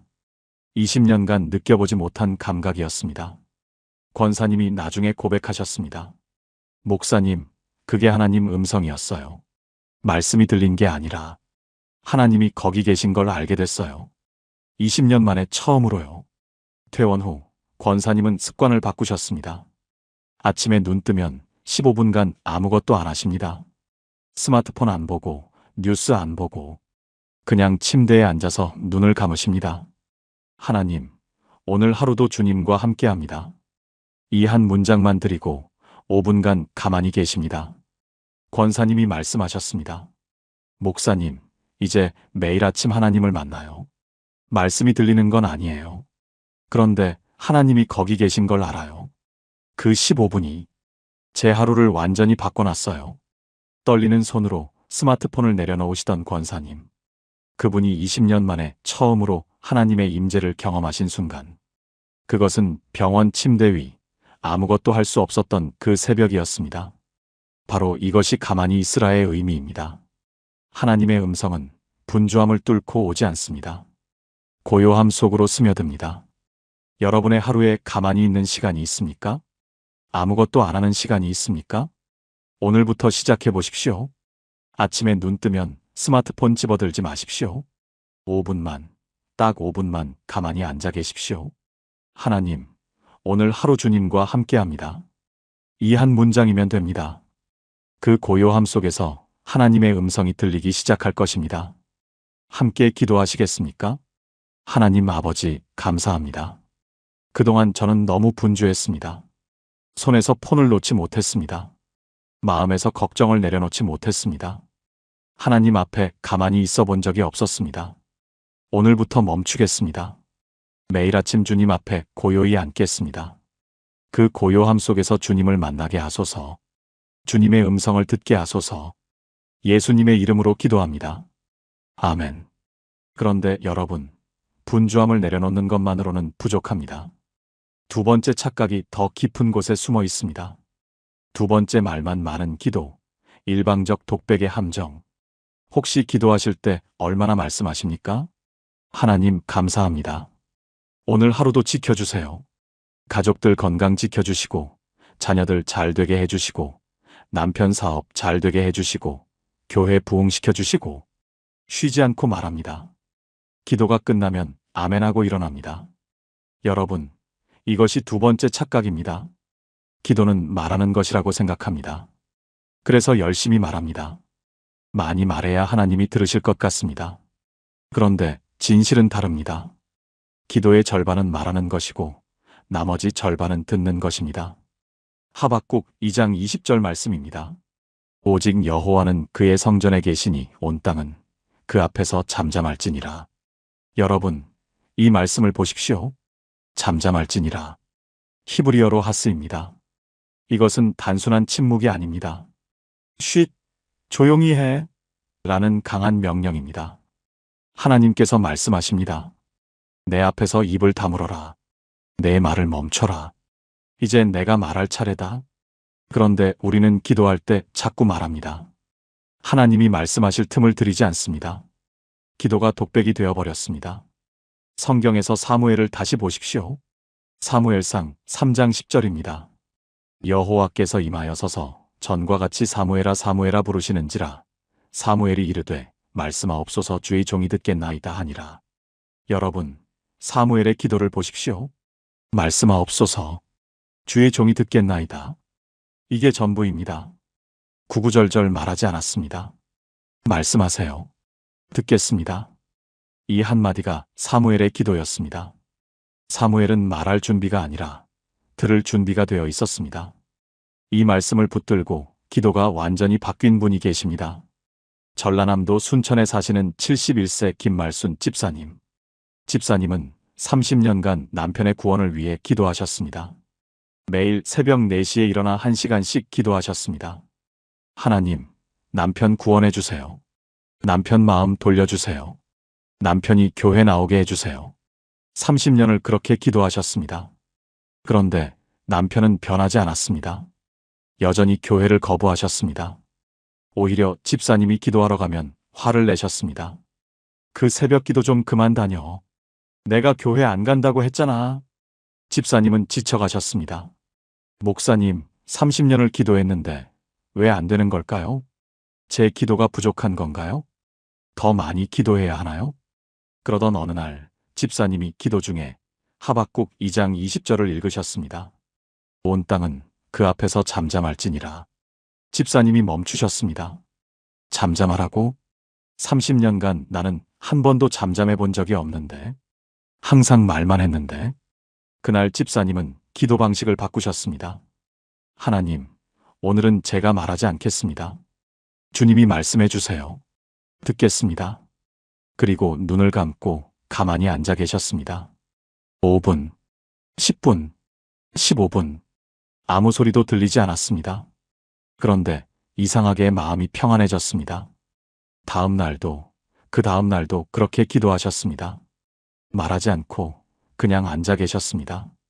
일주일째 되던 날 새벽, 눈을 감고 앉아 계시는데 문득 한 생각이 스쳐 지나갔습니다. 남편을 위해 기도하지 말고 남편을 사랑해라. 집사님이 깜짝 놀라셨습니다. 내가 남편을 사랑하고 있었나? 아니면 남편이 교회 나오길 바라고 있었나? 그 순간 집사님의 눈에서 눈물이 흘렀습니다. 30년간 남편을 위해 기도한다고 했지만 정작 남편을 사랑하지 않았습니다. 남편이 변하길 바랐지 남편 자체를 사랑하지 않았습니다. 집사님이 회개하셨습니다. 그날부터 집사님은 남편에게 잔소리를 멈추셨습니다. 교회 가자는 말을 멈추셨습니다. 대신 아침마다 남편의 손을 잡고 이렇게만 말씀하셨습니다. 여보, 당신 곁에 내가 있어서 행복해요. 3개월 후 남편이 먼저 말씀하셨습니다. 여보, 나 이번 주일에 교회 같이 가볼까? 71세 김말순 집사님. 그분이 30년 만에 처음으로 남편과 함께 예배당에 들어오시던 날, 두 분이 손을 잡고 찬송하시던 그 모습을 저는 잊을 수가 없습니다. 30년간 말하는 기도로 안 됐던 일이 듣는 기도 3개월 만에 이루어졌습니다. 바로 이것이 잠잠할지니라의 의미입니다. 기도는 독백이 아닙니다. 대화입니다. 말하고 듣고 다시 말하고 다시 듣는 것입니다. 여러분의 기도는 어떻습니까? 말만 많은 기도는 아니십니까? 하나님이 말씀하실 틈을 드리고 계십니까? 오늘부터 기도의 방식을 바꿔보십시오. 기도의 절반은 말하십시오. 그리고 나머지 절반은 침묵하십시오. 말씀하옵소서. 주의 종이 듣겠나이다. 이 한 문장으로 기도를 시작해 보십시오. 그리고 5분간 가만히 앉아 계십시오. 그 침묵 속에서 하나님의 음성이 들리기 시작할 것입니다. 함께 기도하시겠습니까? 하나님 아버지, 감사합니다. 그동안 저는 기도할 때 말만 많았습니다. 제 요청, 제 필요, 제 원함만 쏟아냈습니다. 주님이 말씀하실 틈을 드리지 않았습니다. 오늘부터 침묵하겠습니다. 기도의 절반은 말하고 절반은 듣겠습니다. 말씀하옵소서. 주의 종이 듣겠나이다. 예수님의 이름으로 기도합니다. 아멘. 그런데 여러분, 고요히 멈추고 침묵하며 기다려도 안 들리는 경우가 있습니다. 세 번째 착각이 우리의 귀를 막고 있기 때문입니다. 세 번째 무시한 양심의 소리, 작은 순종의 힘. 혹시 이런 적 있으십니까? 기도하는데 문득 어떤 생각이 스쳐 지나갑니다. 그 사람에게 연락해야 하는데, 미안하다고 말해야 하는데, 그 일을 정리해야 하는데, 그런데 불편합니다. 귀찮습니다. 나중에 해야지 하고 넘깁니다. 다음 날 또 기도합니다. 또 그 생각이 떠오릅니다. 연락해야 하는데, 또 넘깁니다. 다음에 해야지. 일주일이 지나고 한 달이 지납니다. 이제는 그 생각조차 안 납니다. 무뎌져 버렸습니다. 여러분, 이것이 세 번째 착각입니다. 우리는 하나님의 음성이 큰 소리로 올 것이라고 생각합니다. 천둥 같은 음성, 확실한 계시, 분명한 방향. 그런데 진실은 다릅니다. 하나님의 음성은 대부분 작은 찔림으로 옵니다. 양심의 소리로 옵니다. 마음의 불편함으로 옵니다. 열왕기상 19장 11절부터 12절 말씀입니다. 여호와께서 이르시되 나가서 산 위 여호와 앞에 서라 하시더니 여호와께서 지나가시는데 여호와 앞에 크고 강한 바람이 산을 가르고 바위를 부수나 바람 가운데 여호와께서 계시지 아니하며 바람 후에 지진이 있으나 지진 가운데에도 여호와께서 계시지 아니하며 또 지진 후에 불이 있으나 불 가운데에도 여호와께서 계시지 아니하더니 불 후에 세미한 소리가 있는지라. 여러분, 이 말씀을 보십시오. 바람 속에 하나님이 안 계셨습니다. 지진 속에도 안 계셨습니다. 불 속에도 안 계셨습니다. 하나님은 세미한 소리 속에 계셨습니다. 세미한 소리. 히브리어로 콜 드마마 다카입니다. 가늘고 조용한 소리, 속삭임, 미세한 침묵이라는 뜻입니다. 하나님의 음성은 천둥이 아닙니다. 속삭임입니다. 작은 찔림입니다. 양심의 소리입니다. 그런데 우리가 그 작은 소리를 무시하면 점점 안 들리게 됩니다. 무시할수록 무뎌집니다. 결국 아무것도 안 들리게 됩니다. 이 말씀을 붙들고 삶이 완전히 바뀐 분이 계십니다. 부산 해운대구에 사시는 58세 최영숙 권사님. 권사님은 5년 전 친한 집사님과 크게 다투셨습니다. 교회 봉사 문제로 오해가 생겼습니다. 서로 상처 주는 말을 했습니다. 그 후로 5년간 얼굴도 안 보셨습니다. 권사님은 기도할 때마다 마음이 불편하셨습니다. 그 집사님에게 먼저 연락해야 하나? 아니야, 내가 왜? 그쪽이 먼저 사과해야지. 그래, 나중에 생각하자. 매번 그렇게 넘기셨습니다. 그런데 기도가 점점 막혀갔습니다. 말씀을 읽어도 은혜가 안 됐습니다. 하나님이 멀게 느껴지셨습니다. 목사님, 제 기도가 왜 이렇게 막힌 걸까요? 예전에는 기도하면 평안했는데 요즘은 기도해도 답답하기만 해요. 그러던 어느 날 권사님이 열왕기상 19장을 읽으셨습니다. 불후에 세미한 소리가 있는지라. 그 순간 권사님의 마음에 그 집사님 얼굴이 떠올랐습니다. 또 이 생각이네. 5년 동안 계속 떠오르는데 이게 혹시 하나님 음성이었나? 권사님이 깨달으셨습니다. 5년 동안 마음에 떠오르던 그 불편함. 그것이 하나님의 음성이었습니다. 먼저 화해해라. 하나님께서 5년 동안 말씀하고 계셨던 것입니다. 그런데 권사님은 계속 무시하셨습니다. 그래서 하나님의 다른 음성도 안 들리게 된 것입니다. 권사님이 결단하셨습니다. 그날 저녁 떨리는 손으로 전화기를 드셨습니다. 5년 만에 처음 거는 전화였습니다. 여보세요. 집사님? 저 최영숙이에요. 그때 일 미안해요. 내가 먼저 사과했어야 했는데. 전화기 너머로 흐느끼는 소리가 들렸습니다. 언니, 나도 미안해. 나도 연락하고 싶었어. 5년 동안 너무 보고 싶었어. 두 분이 한참을 우셨습니다. 다음 주일 두 분이 교회에서 만나셨습니다. 서로 껴안고 또 우셨습니다. 권사님이 나중에 고백하셨습니다. 목사님, 그 전화 끊고 나니까 기도가 달라졌어요. 막혔던 게 뻥 뚫린 것 같았어요. 5년 만에 처음으로 하나님이 가까이 느껴졌어요. 떨리는 손으로 5년 만에 전화기를 드시던 권사님. 그분이 미안해라는 한마디를 하시는데 5년이 걸렸습니다. 그런데 그 한마디가 5년간 막혔던 영의 귀를 열었습니다. 바로 이것이 세미한 소리의 의미입니다. 하나님의 음성은 작게 옵니다. 양심의 찔림으로 옵니다. 무시하면 무뎌지고 순종하면 선명해집니다. 여러분, 지금 떠오르는 게 있습니까? 미뤄왔던 일이 있습니까? 연락해야 할 사람이 있습니까? 해야 하는데 안 하고 있는 일이 있습니까? 그것이 하나님의 음성입니다. 작은 것에 순종해야 큰 것이 들립니다. 작은 순종 없이 큰 계시를 기대하지 마십시오. 오늘 그 한 가지만 행하십시오. 그 순종 하나가 막힌 귀를 여는 열쇠가 됩니다. 함께 기도하시겠습니까? 하나님 아버지, 감사합니다. 그동안 저는 작은 음성을 무시했습니다. 마음에 떠오르는 찔림을 외면했습니다. 나중에 하며 미뤘습니다. 그래서 주님의 음성이 안 들렸습니다. 오늘 순종하겠습니다. 지금 떠오르는 그 한 가지를 행하겠습니다. 작은 순종으로 시작하게 하소서. 그 순종이 더 큰 음성을 듣는 문이 되게 하소서. 예수님의 이름으로 기도합니다. 아멘. 그런데 여러분, 작은 것에 순종해도 안 들리는 경우가 있습니다. 네 번째 착각이 우리의 마음을 가로막고 있기 때문입니다. 네 번째 용서하지 못한 마음, 관계의 막힘이 하나님과의 막힘으로. 혹시 여러분의 마음속에 아직 용서하지 못한 사람이 있습니까? 그 사람 생각만 하면 화가 납니까? 그 사람 이름만 들어도 마음이 불편합니까?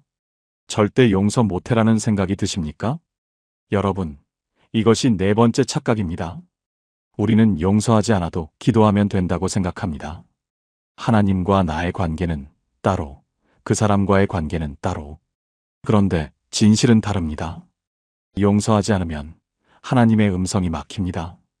수평적 관계가 막히면 수직적 관계도 막힙니다. 마가복음 11장 25절 말씀입니다. 서서 기도할 때에 아무에게나 혐의가 있거든 용서하라, 그리하여야 하늘에 계신 너희 아버지도 너희 허물을 사하여 주시리라. 여러분, 이 말씀을 자세히 보십시오. 서서 기도할 때, 기도하러 가는 길에, 기도하기 직전에 말입니다.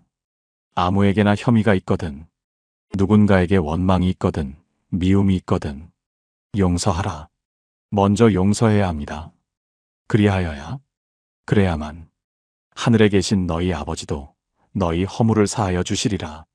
하나님도 여러분을 용서하신다는 것입니다. 여러분, 이 말씀의 순서를 보십시오. 기도하기 전에 용서가 먼저입니다. 용서 없이 기도하면 그 기도는 막혀 있습니다. 하나님과의 소통이 차단되어 있습니다. 왜 그럴까요? 미움은 마음을 꽉 채웁니다. 분노는 영혼을 소진시킵니다. 원망은 귀를 막아버립니다. 하나님의 음성이 들어올 공간이 없습니다. 미움으로 가득 찬 마음에는 하나님의 음성이 스며들 틈이 없습니다. 이 말씀을 붙들고 완전히 달라진 분이 계십니다. 대구 수성구에 사시는 67세 박정자 권사님. 권사님은 시어머니와 30년간 갈등을 겪으셨습니다. 시어머니는 결혼 첫날부터 며느리를 구박하셨습니다. 밥 못한다. 청소 못한다. 아이 못 키운다. 매일 잔소리와 비난이었습니다. 권사님은 30년을 참으셨습니다. 속으로 사귀고 사귀셨습니다. 그러다 10년 전 시어머니가 돌아가셨습니다. 권사님은 생각하셨습니다. 이제 끝났다. 이제 평안하겠지. 그런데 이상했습니다. 시어머니가 돌아가신 후에도 마음이 평안하지 않았습니다. 오히려 더 답답했습니다. 기도에도 막혀 있었습니다. 하나님이 멀게 느껴지셨습니다. 말씀을 읽어도 은혜가 안 됐습니다. 목사님, 시어머니가 돌아가신 지 10년이 됐는데 왜 아직도 마음이 이럴까요? 기도에도 뭔가 막힌 것 같아요. 그러던 어느 날 권사님이 마가복음 11장을 읽으셨습니다. 서서 기도할 때에 아무에게나 혐의가 있거든 용서하라. 권사님이 멈추셨습니다. 혐의라고? 원망이라고? 혹시 시어머니? 아니야. 그분은 이미 돌아가셨는데. 그런데 마음 한구석에서 무언가가 올라왔습니다. 30년간의 서러움, 받았던 상처들, 참았던 분노. 권사님이 깨달으셨습니다. 시어머니는 돌아가셨지만 마음속의 미움은 살아있었습니다. 10년이 지났지만 용서는 안 하고 있었습니다. 그 미움이 하나님과의 소통을 막고 있었던 것입니다. 권사님이 무릎을 꿇으셨습니다. 하나님, 제가 시어머니를 용서합니다. 입에서 그 말이 나오는데 눈물이 쏟아졌습니다. 30년 동안 받은 상처 용서합니다. 모진 말씀들 용서합니다. 서러웠던 것들 다 내려놓습니다. 한참을 우셨습니다. 그런데 신기한 일이 일어났습니다. 울음이 멈추고 나니 마음이 가벼워졌습니다. 10년 동안 가슴에 얹혀있던 돌덩이가 사라진 것 같았습니다. 권사님이 고백하셨습니다. 목사님, 그날 밤 꿈을 꿨어요. 시어머니가 나오셨는데 미안하다고 고생했다고 말씀하시더라고요. 꿈에서 깨어나니까 마음이 완전히 평안했어요. 그 후로 권사님의 기도가 달라졌습니다. 목사님, 이제 기도하면 하나님이 가까이 느껴져요. 말씀 읽으면 마음에 와닿아요. 10년 만에 처음으로 하나님 음성이 들리는 것 같아요. 무릎 꿇고 용서합니다를 고백하시던 권사님. 그분이 30년 묵은 미움을 내려놓는 데는 단 한 번의 결단이 필요했습니다. 그리고 그 결단이 10년간 막혔던 하나님과의 소통을 열었습니다. 바로 이것이 용서하라의 의미입니다. 용서는 그 사람을 위한 것이 아닙니다. 여러분 자신을 위한 것입니다. 미움은 상대방을 묶지 않습니다. 여러분을 묶습니다. 여러분의 기도를 막습니다. 여러분의 영적 귀를 막습니다. 여러분, 지금 떠오르는 사람이 있습니까? 아직 용서하지 못한 사람이 있습니까? 오늘 그 사람을 놓아주십시오. 하나님 앞에서 입술로 선포하십시오. 하나님, 그 사람을 용서합니다. 그 순간 막힌 통로가 열릴 것입니다. 하나님의 음성이 다시 들리기 시작할 것입니다. 함께 기도하시겠습니까? 하나님 아버지, 감사합니다. 지금 제 마음속에 용서하지 못한 사람이 있습니다. 그 사람 때문에 받은 상처가 아직 아픕니다. 그러나 오늘 결단합니다. 그 사람을 용서합니다. 제 마음에서 그 사람을 놓아줍니다. 미움을 내려놓습니다. 이 용서가 주님과의 통로를 여는 열쇠가 되게 하소서. 막힌 영의 귀가 열리게 하소서. 예수님의 이름으로 기도합니다. 아멘. 그런데 여러분, 가만히 멈추고 침묵하며 듣고 작은 것에 순종하고 용서까지 했는데도 안 들리는 경우가 있습니다. 다섯 번째 착각이 가장 깊은 곳에 숨어 있습니다. 이것을 놓치면 나머지 모든 것이 소용없습니다. 다섯 번째 알면서 행하지 않는 불순종. 부분적 순종은 순종이 아닙니다. 여러분, 여기서 잠시 멈추겠습니다. 지금까지 네 가지를 나눴습니다. 분주함을 내려놓고 침묵하며 듣고 작은 것에 순종하고 용서하라. 그런데 이 네 가지를 다 해도 안 되는 경우가 있습니다. 다섯 번째 착각이 가장 무서운 착각입니다. 바로 이것입니다. 알면서 행하지 않는 것. 하나님의 뜻을 알고 있습니다. 해야 할 일을 알고 있습니다. 그런데 안 합니다. 조금만 있다가 상황이 나아지면, 준비가 되면 이런 핑계로 미룹니다. 여러분, 이것이 가장 위험한 상태입니다. 왜냐하면 알고도 행하지 않으면 더 이상 알려주시지 않기 때문입니다. 왜 알려주시겠습니까? 이미 알려준 것도 행하지 않는데 말입니다. 사무엘상 15장 22절 말씀입니다. 사무엘이 이르되 여호와께서 번제와 다른 제사를 그의 목소리를 청종하는 것을 좋아하심같이 좋아하시겠나이까. 순종이 제사보다 낫고 듣는 것이 수장의 기름보다 나으니. 여러분, 이 말씀을 보십시오. 순종이 제사보다 낫고 예배보다 순종이 먼저입니다. 헌금보다 순종이 먼저입니다. 봉사보다 순종이 먼저입니다. 그런데 이 말씀이 누구에게 주어졌는지 아십니까? 사울 왕입니다. 사울은 하나님께 명령을 받았습니다. 아말렉을 진멸하라. 모든 것을 멸하라. 하나도 남기지 말라. 그런데 사울은 어떻게 했습니까? 일부는 멸했습니다. 그러나 좋은 것들은 남겨두었습니다. 아각 왕을 살려두고 살진 양과 소를 남겨두었습니다. 사울의 변명이 무엇이었습니까? 백성들이 여호와께 제사하려고 남겨둔 것입니다. 좋은 의도였습니다. 제사를 드리려고 남겨둔 것입니다. 그런데 사무엘의 대답이 무엇이었습니까?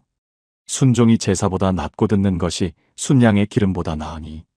결과가 어땠습니까? 사울은 왕위를 잃었습니다. 하나님께 버림받았습니다. 그 후로 하나님의 음성을 들을 수 없었습니다. 여러분, 부분적 순종은 순종이 아닙니다. 불순종입니다. 이건 할게요. 저건 안 할게요. 여기까지만 할게요. 나머지는 나중에요. 이것은 순종이 아닙니다. 반면 아브라함을 보십시오. 하나님께서 아브라함에게 말씀하셨습니다. 내 고향과 친척과 아버지의 집을 떠나 내가 내게 보여줄 땅으로 가라. 여러분, 주목해 보십시오. 하나님은 목적지를 알려주지 않으셨습니다. 내가 보여줄 땅이라고만 하셨습니다. 어디인지 말씀하지 않으셨습니다. 아브라함은 어떻게 했습니까? 묻지 않았습니다. 조건을 달지 않았습니다. 그냥 떠났습니다. 창세기 12장 4절입니다. 이에 아브람이 여호와의 말씀을 따라갔고 아브라함은 어디로 가는지 모르면서 출발했습니다.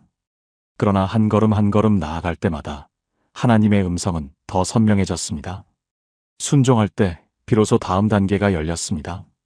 아브라함은 그 순종 끝에 무엇을 얻었습니까? 이삭을 얻었습니다. 민족의 아버지가 되었습니다. 복의 근원이 되었습니다. 첫 번째 순종이 없었다면 이 모든 것은 없었습니다. 이 말씀을 붙들고 삶이 완전히 바뀐 분이 계십니다. 경상북도 안동에 사시는 55세 김순희 집사님. 집사님은 3년 전부터 마음에 계속 떠오르는 것이 있었습니다. 교회 주일학교 교사를 해야 할 것 같아. 그런데 집사님은 피하셨습니다. 저는 아이들이랑 안 맞아요. 말주변도 없고요. 다른 분이 하시면 좋겠어요. 3년 동안 그 마음이 떠오를 때마다 외면하셨습니다. 그런데 이상하게 기도가 점점 막혀갔습니다. 하나님이 멀게 느껴지셨습니다. 말씀을 읽어도 마음에 닿지 않았습니다. 목사님, 제 기도가 왜 이렇게 된 걸까요? 그러던 어느 날 집사님이 사무엘상 15장을 읽으셨습니다.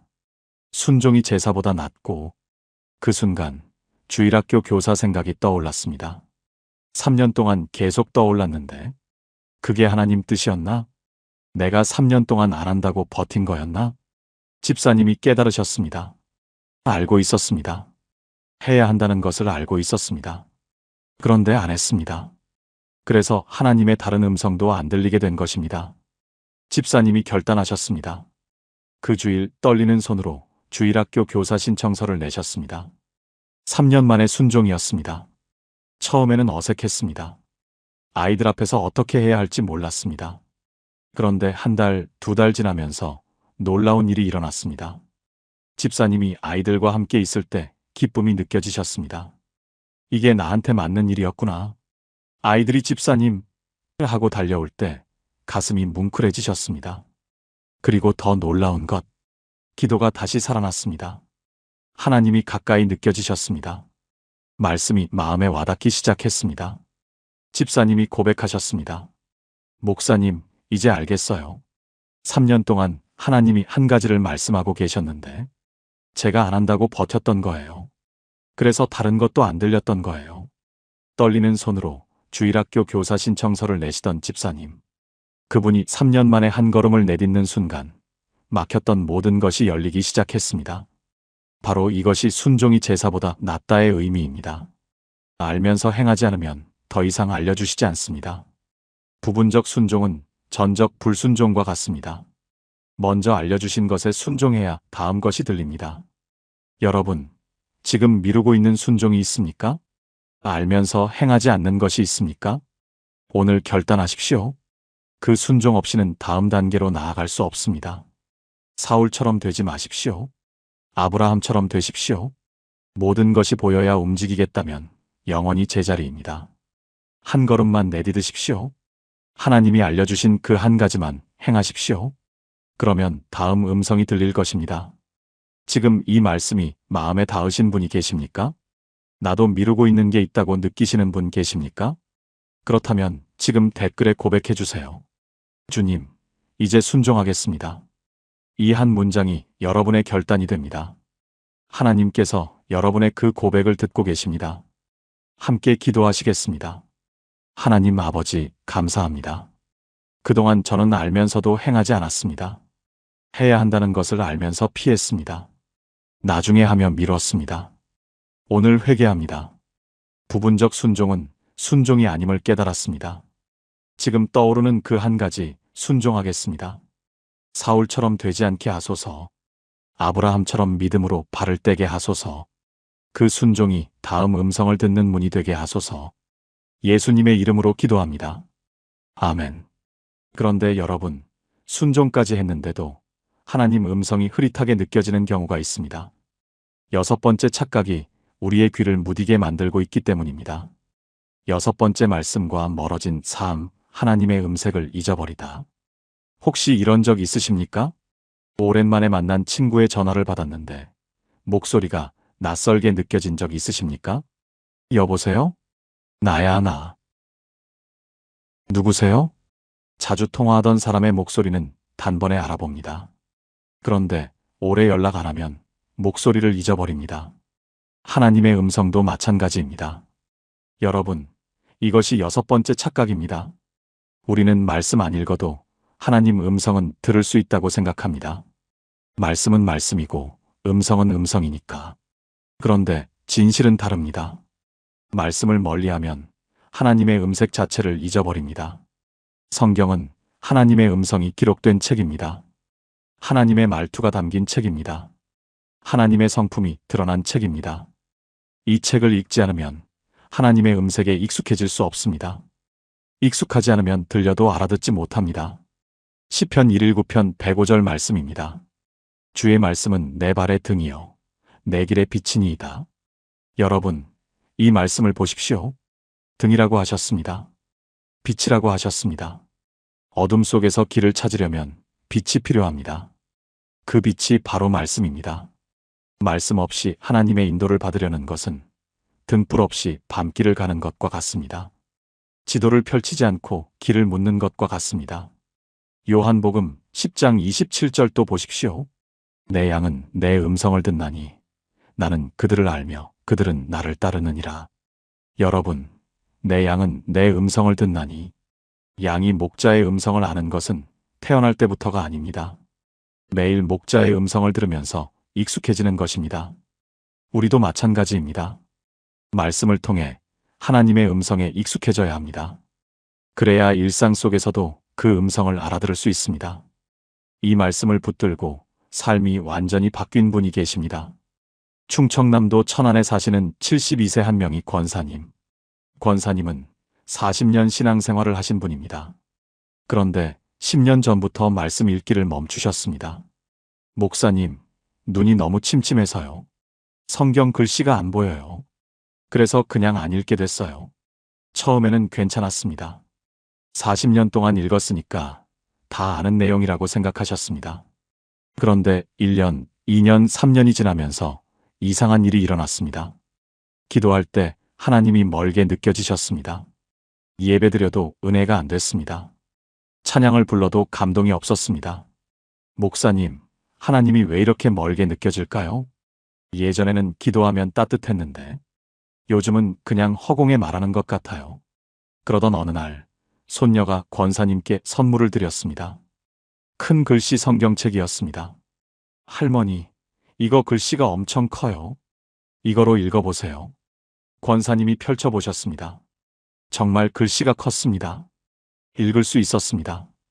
권사님이 10년 만에 다시 말씀을 읽기 시작하셨습니다. 처음에는 낯설었습니다. 이런 말씀이 있었나? 40년 동안 읽었던 성경인데 새롭게 느껴졌습니다. 일주일, 한 달, 석 달. 놀라운 변화가 일어났습니다. 기도할 때 하나님이 가까이 느껴지셨습니다. 예배드릴 때 눈물이 나셨습니다. 찬양할 때 가슴이 뭉클해지셨습니다. 권사님이 고백하셨습니다.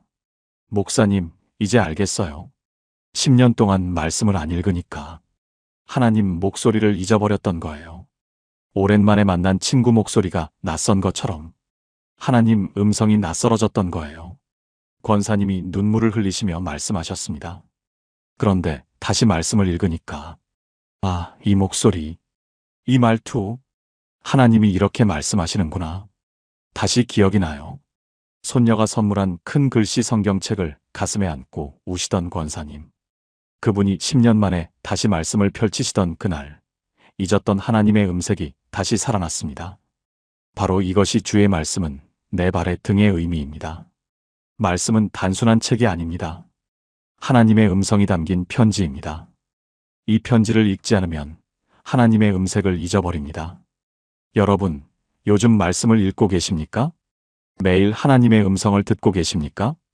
바쁘다고, 눈이 침침하다고, 다 아는 내용이라고 말씀을 멀리하지 마십시오.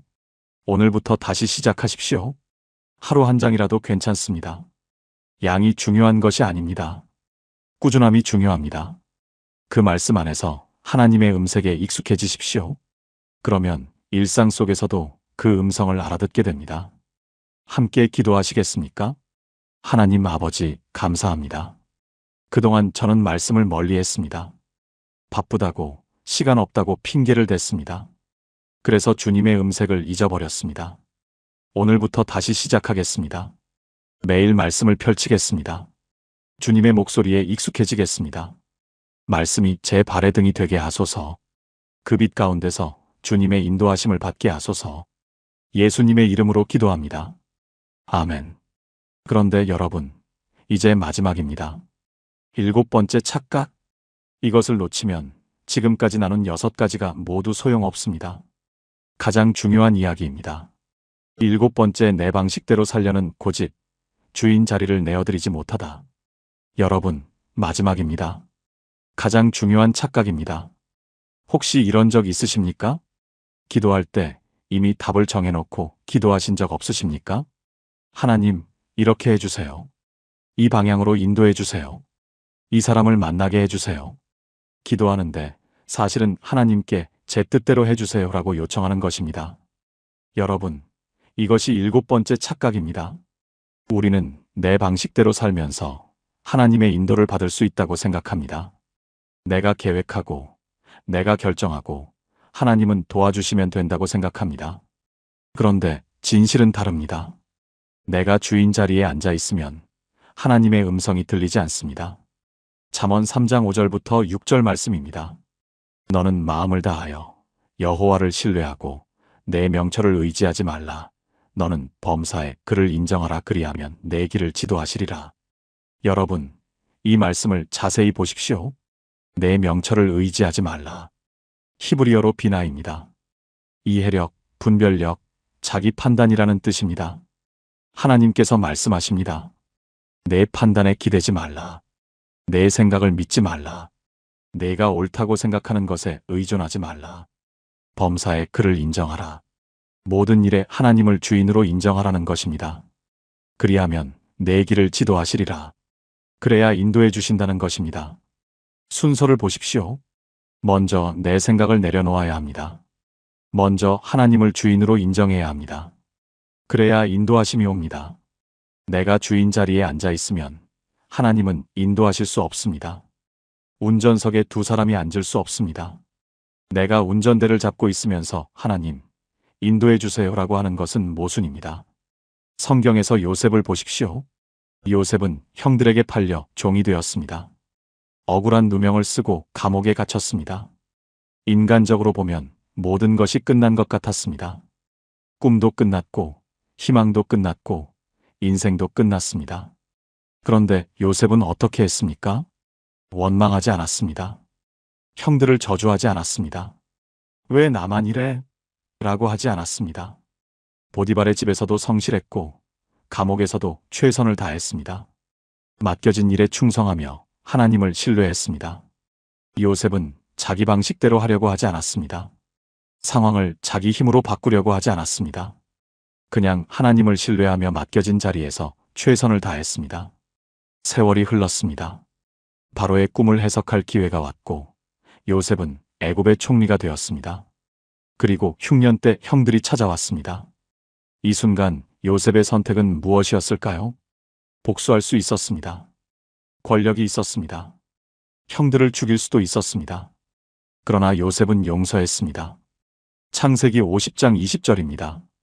당신들은 나를 해하려 하였으나 하나님은 그것을 선으로 바꾸사 오늘과 같이 많은 백성의 생명을 구원하게 하시려 하셨나니. 여러분, 이 고백을 보십시오.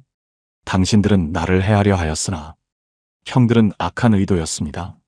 하나님은 그것을 선으로 바꾸사 하나님은 선한 계획이셨습니다. 요셉은 자기 관점이 아니라 하나님의 관점으로 상황을 보았습니다. 형들의 악행도 하나님의 계획 안에 있었습니다.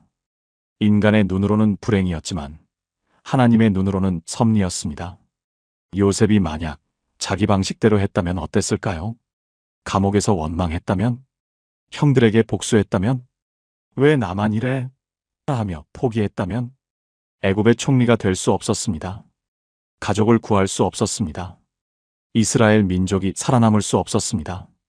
요셉이 자기 방식을 내려놓았기 때문에 하나님의 방식이 열렸습니다. 이 말씀을 붙들고 삶이 완전히 바뀐 분이 계십니다. 인천 남동구에 사시는 65세 정순옥 집사님. 집사님은 평생 계획대로 사신 분이셨습니다. 30대에 사업 계획을 세우셨고 그대로 이루셨습니다. 40대에 자녀 교육 계획을 세우셨고 자녀들을 좋은 대학에 보내셨습니다. 50대에 은퇴 계획을 세우셨고 착착 준비하셨습니다. 집사님의 인생 모토는 이것이었습니다. 내가 계획하면 이룬다. 그런데 60세 되던 해 예상치 못한 일이 일어났습니다. 남편이 갑자기 쓰러지셨습니다. 뇌졸중이었습니다. 오른쪽 몸이 마비되셨습니다. 집사님의 모든 계획이 무너졌습니다. 은퇴 후 여행 다니려던 계획, 손주들 돌보며 여유롭게 살려던 계획, 다 물거품이 되었습니다. 집사님이 분노하셨습니다. 하나님 왜요? 저는 열심히 신앙생활 했잖아요. 헌금도 드리고 봉사도 했잖아요. 왜 제 계획을 이렇게 무너뜨리세요? 기도해도 하나님이 안 들리셨습니다. 오히려 화만 났습니다. 교회 나가기도 싫어지셨습니다. 그러던 어느 날 집사님이 병원에서 남편을 간병하고 계셨습니다. 밤새 잠을 못 주무시고 새벽이 됐습니다. 문득 잠언 3장 말씀이 떠올랐습니다. 내 명철을 의지하지 말라. 집사님이 멈추셨습니다. 내 명철? 내 판단? 평생 내 계획대로 살아왔는데 하나님 계획은 물어본 적이 있었나? 그 순간 깨달으셨습니다. 평생 하나님을 믿는다고 했지만 실제로는 자기 계획을 믿고 살았습니다. 하나님은 보조 역할이었습니다. 제 계획을 축복해 주세요가 기도였습니다. 집사님이 무릎을 꿇으셨습니다. 병원 복도 한 구석에서 하나님, 제가 잘못했습니다. 평생 제 방식대로 살았습니다. 제가 주인이었습니다. 이제 내려놓겠습니다. 남편 병도 주님께 맡기겠습니다. 제 계획 대신 주님의 계획을 따르겠습니다. 그날 밤 집사님의 마음에 평안이 찾아왔습니다. 상황은 하나도 바뀌지 않았습니다. 남편은 여전히 아프셨습니다. 그런데 마음이 달라졌습니다. 하나님이 주인이시구나. 내가 아니라 하나님이 인도하시는구나. 그 후 5년, 남편은 완전히 회복되지 않으셨습니다. 왼손으로 겨우 움직이시는 정도입니다. 그런데 놀라운 일이 일어났습니다. 집사님 부부가 교회에서 환우 신방팀을 이끌게 되셨습니다. 병원에 입원한 성도들을 찾아가 기도해 주십니다. 아픈 사람의 마음을 누구보다 잘 아시니까요. 집사님이 고백하셨습니다. 목사님, 이제 알겠어요. 제 계획은 여행 다니는 거였는데 하나님 계획은 아픈 사람들을 섬기는 거였어요. 남편이 안 아팠으면 몰랐을 거예요. 제 방식을 내려놓으니까 하나님 방식이 보이기 시작했어요. 병원 복도에서 무릎 꿇고 내려놓겠습니다를 고백하시던 집사님. 그분이 평생의 고집을 내려놓는 데는 단 한 번의 결단이 필요했습니다. 그리고 그 결단이 전혀 예상치 못한 새로운 길을 열었습니다. 바로 이것이 내 명철을 의지하지 말라의 의미입니다. 내가 주인 자리에 앉아 있으면 하나님의 인도가 없습니다. 운전석을 내어드려야 합니다. 내 방식을 내려놓아야 합니다. 그래야 하나님의 음성이 들립니다. 그래야 하나님의 인도가 시작됩니다. 여러분, 지금 여러분의 삶에서 주인은 누구입니까? 여러분이 운전석에 앉아 계십니까? 아니면 하나님께서 운전하고 계십니까? 오늘 결단하십시오. 주님, 제가 주인 자리에서 내려오겠습니다. 제 방식 대신 주님의 방식을 따르겠습니다. 운전대를 주님께 드리겠습니다. 그 결단이 여러분의 인생을 완전히 바꿀 것입니다. 함께 기도하시겠습니까? 하나님 아버지, 감사합니다. 그동안 저는 제 방식대로 살았습니다. 제가 계획하고, 제가 결정하고, 제가 주인이었습니다. 하나님께 제 뜻대로 해주세요라고 기도했습니다. 오늘 회개합니다. 주인 자리에서 내려오겠습니다. 운전대를 주님께 드리겠습니다. 제 명철 대신 주님을 신뢰하겠습니다. 범사의 주님을 인정하겠습니다. 그래서 주님의 인도하심을 받게 하소서. 주님의 음성을 따라 걷게 하소서. 예수님의 이름으로 기도합니다. 아멘. 통합 기도문. 사랑하는 여러분, 지금까지 하나님 음성을 막는 7가지 착각을 함께 나눴습니다. 마음의 분주함, 말만 많은 기도, 무시한 양심의 소리, 용서하지 못한 마음, 알면서 행하지 않는 불순종, 말씀과 멀어진 삶, 그리고 내 방식대로 살려는 고집. 이 7가지 착각이 우리의 영적 귀를 막고 있었습니다. 그러나 오늘 희망이 있습니다. 막힌 것은 열릴 수 있습니다. 무뎌진 것은 날카로워질 수 있습니다. 멀어진 것은 가까워질 수 있습니다. 하나님은 여전히 말씀하고 계십니다. 우리가 듣기만 하면 됩니다. 이제 이 7가지 깨달음을 하나로 엮어 함께 기도하겠습니다. 눈을 감으시고 마음을 열고 진심으로 따라 기도해 주십시오. 하나님 아버지, 감사합니다. 오늘 7가지 착각을 깨닫게 하심을 감사합니다. 그동안 하나님이 침묵하신 줄 알았는데 제가 착각하고 있었습니다. 하나님은 말씀하고 계셨는데 제가 듣지 못했던 것입니다. 주님, 제 마음이 너무 분주했습니다. 멈출 줄 몰랐습니다. 오늘부터 가만히 있겠습니다. 고요함 속에서 주님을 만나겠습니다. 주님, 제 기도가 독백이었습니다. 말만 많고 듣지 않았습니다. 오늘부터 침묵하겠습니다. 말씀하시면 듣겠습니다. 주님, 작은 음성을 무시했습니다. 양심의 찔림을 외면했습니다. 오늘부터 순종하겠습니다. 세미한 소리에 귀 기울이겠습니다. 주님, 용서하지 못한 사람이 있었습니다. 그 미움이 주님과의 통로를 막고 있었습니다. 오늘 놓아주겠습니다. 그 사람을 주님께 맡기겠습니다. 주님, 알면서 행하지 않았습니다. 부분적으로만 순종했습니다. 오늘 완전히 순종하겠습니다.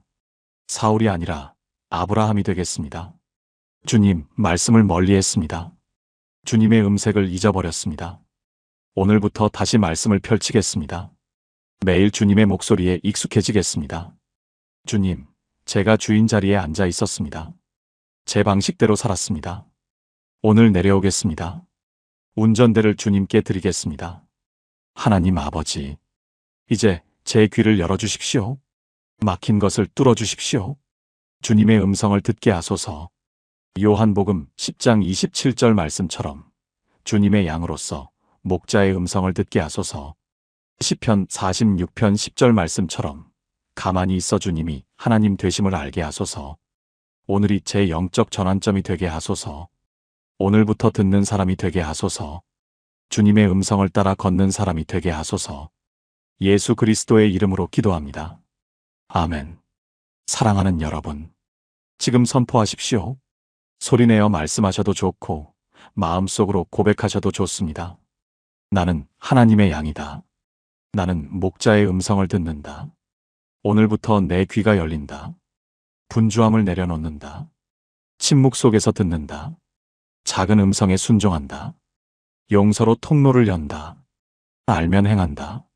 말씀으로 음색을 익힌다. 주인 자리를 내어드린다. 나는 듣는 자다. 나는 순종하는 자다. 나는 하나님과 동행하는 자다. 선포합니다. 믿습니다. 감사합니다. 마무리. 여러분, 오늘 나눈 7가지 착각 중 가장 마음에 닿은 것이 무엇인가요? 댓글로 나눠주세요. 그리고 아멘으로 고백해주세요. 지금 가장 듣고 싶은 하나님의 음성이 있으시다면 한 줄로 남겨주세요. 주님, 제 앞길을 보여주세요. 주님, 제 자녀를 위해 말씀해주세요. 주님, 제 건강을 위해 응답해주세요. 주님, 제 가정에 평안을 주세요. 여러분의 그 고백을 하나님께서 들으실 것입니다. 처음에 만났던 박순덕 권사님을 기억하시나요? 30년 동안 하나님이 침묵하신 줄 알았던 분. 그런데 사실은 하나님이 계속 말씀하고 계셨던 거였습니다. 권사님이 듣는 법을 몰랐던 것뿐이었습니다. 권사님은 이 7가지 착각을 깨달은 후 30년 만에 처음으로 하나님 음성을 들으셨습니다. 여러분도 오늘부터 달라질 수 있습니다. 주변에 하나님 음성이 안 들린다고 힘들어하는 분이 계십니까? 기도해도 응답이 없다고 낙심한 분이 계십니까? 이 영상을 공유해 주세요. 여러분의 나눔이 그분에게 회복의 시작이 될 수 있습니다. 하나님은 여러분을 사랑하십니다. 지금 이 순간에도 말씀하고 계십니다. 귀를 열고 마음을 열고 들을 준비를 하십시오. 그분의 음성이 여러분의 삶을 인도할 것입니다.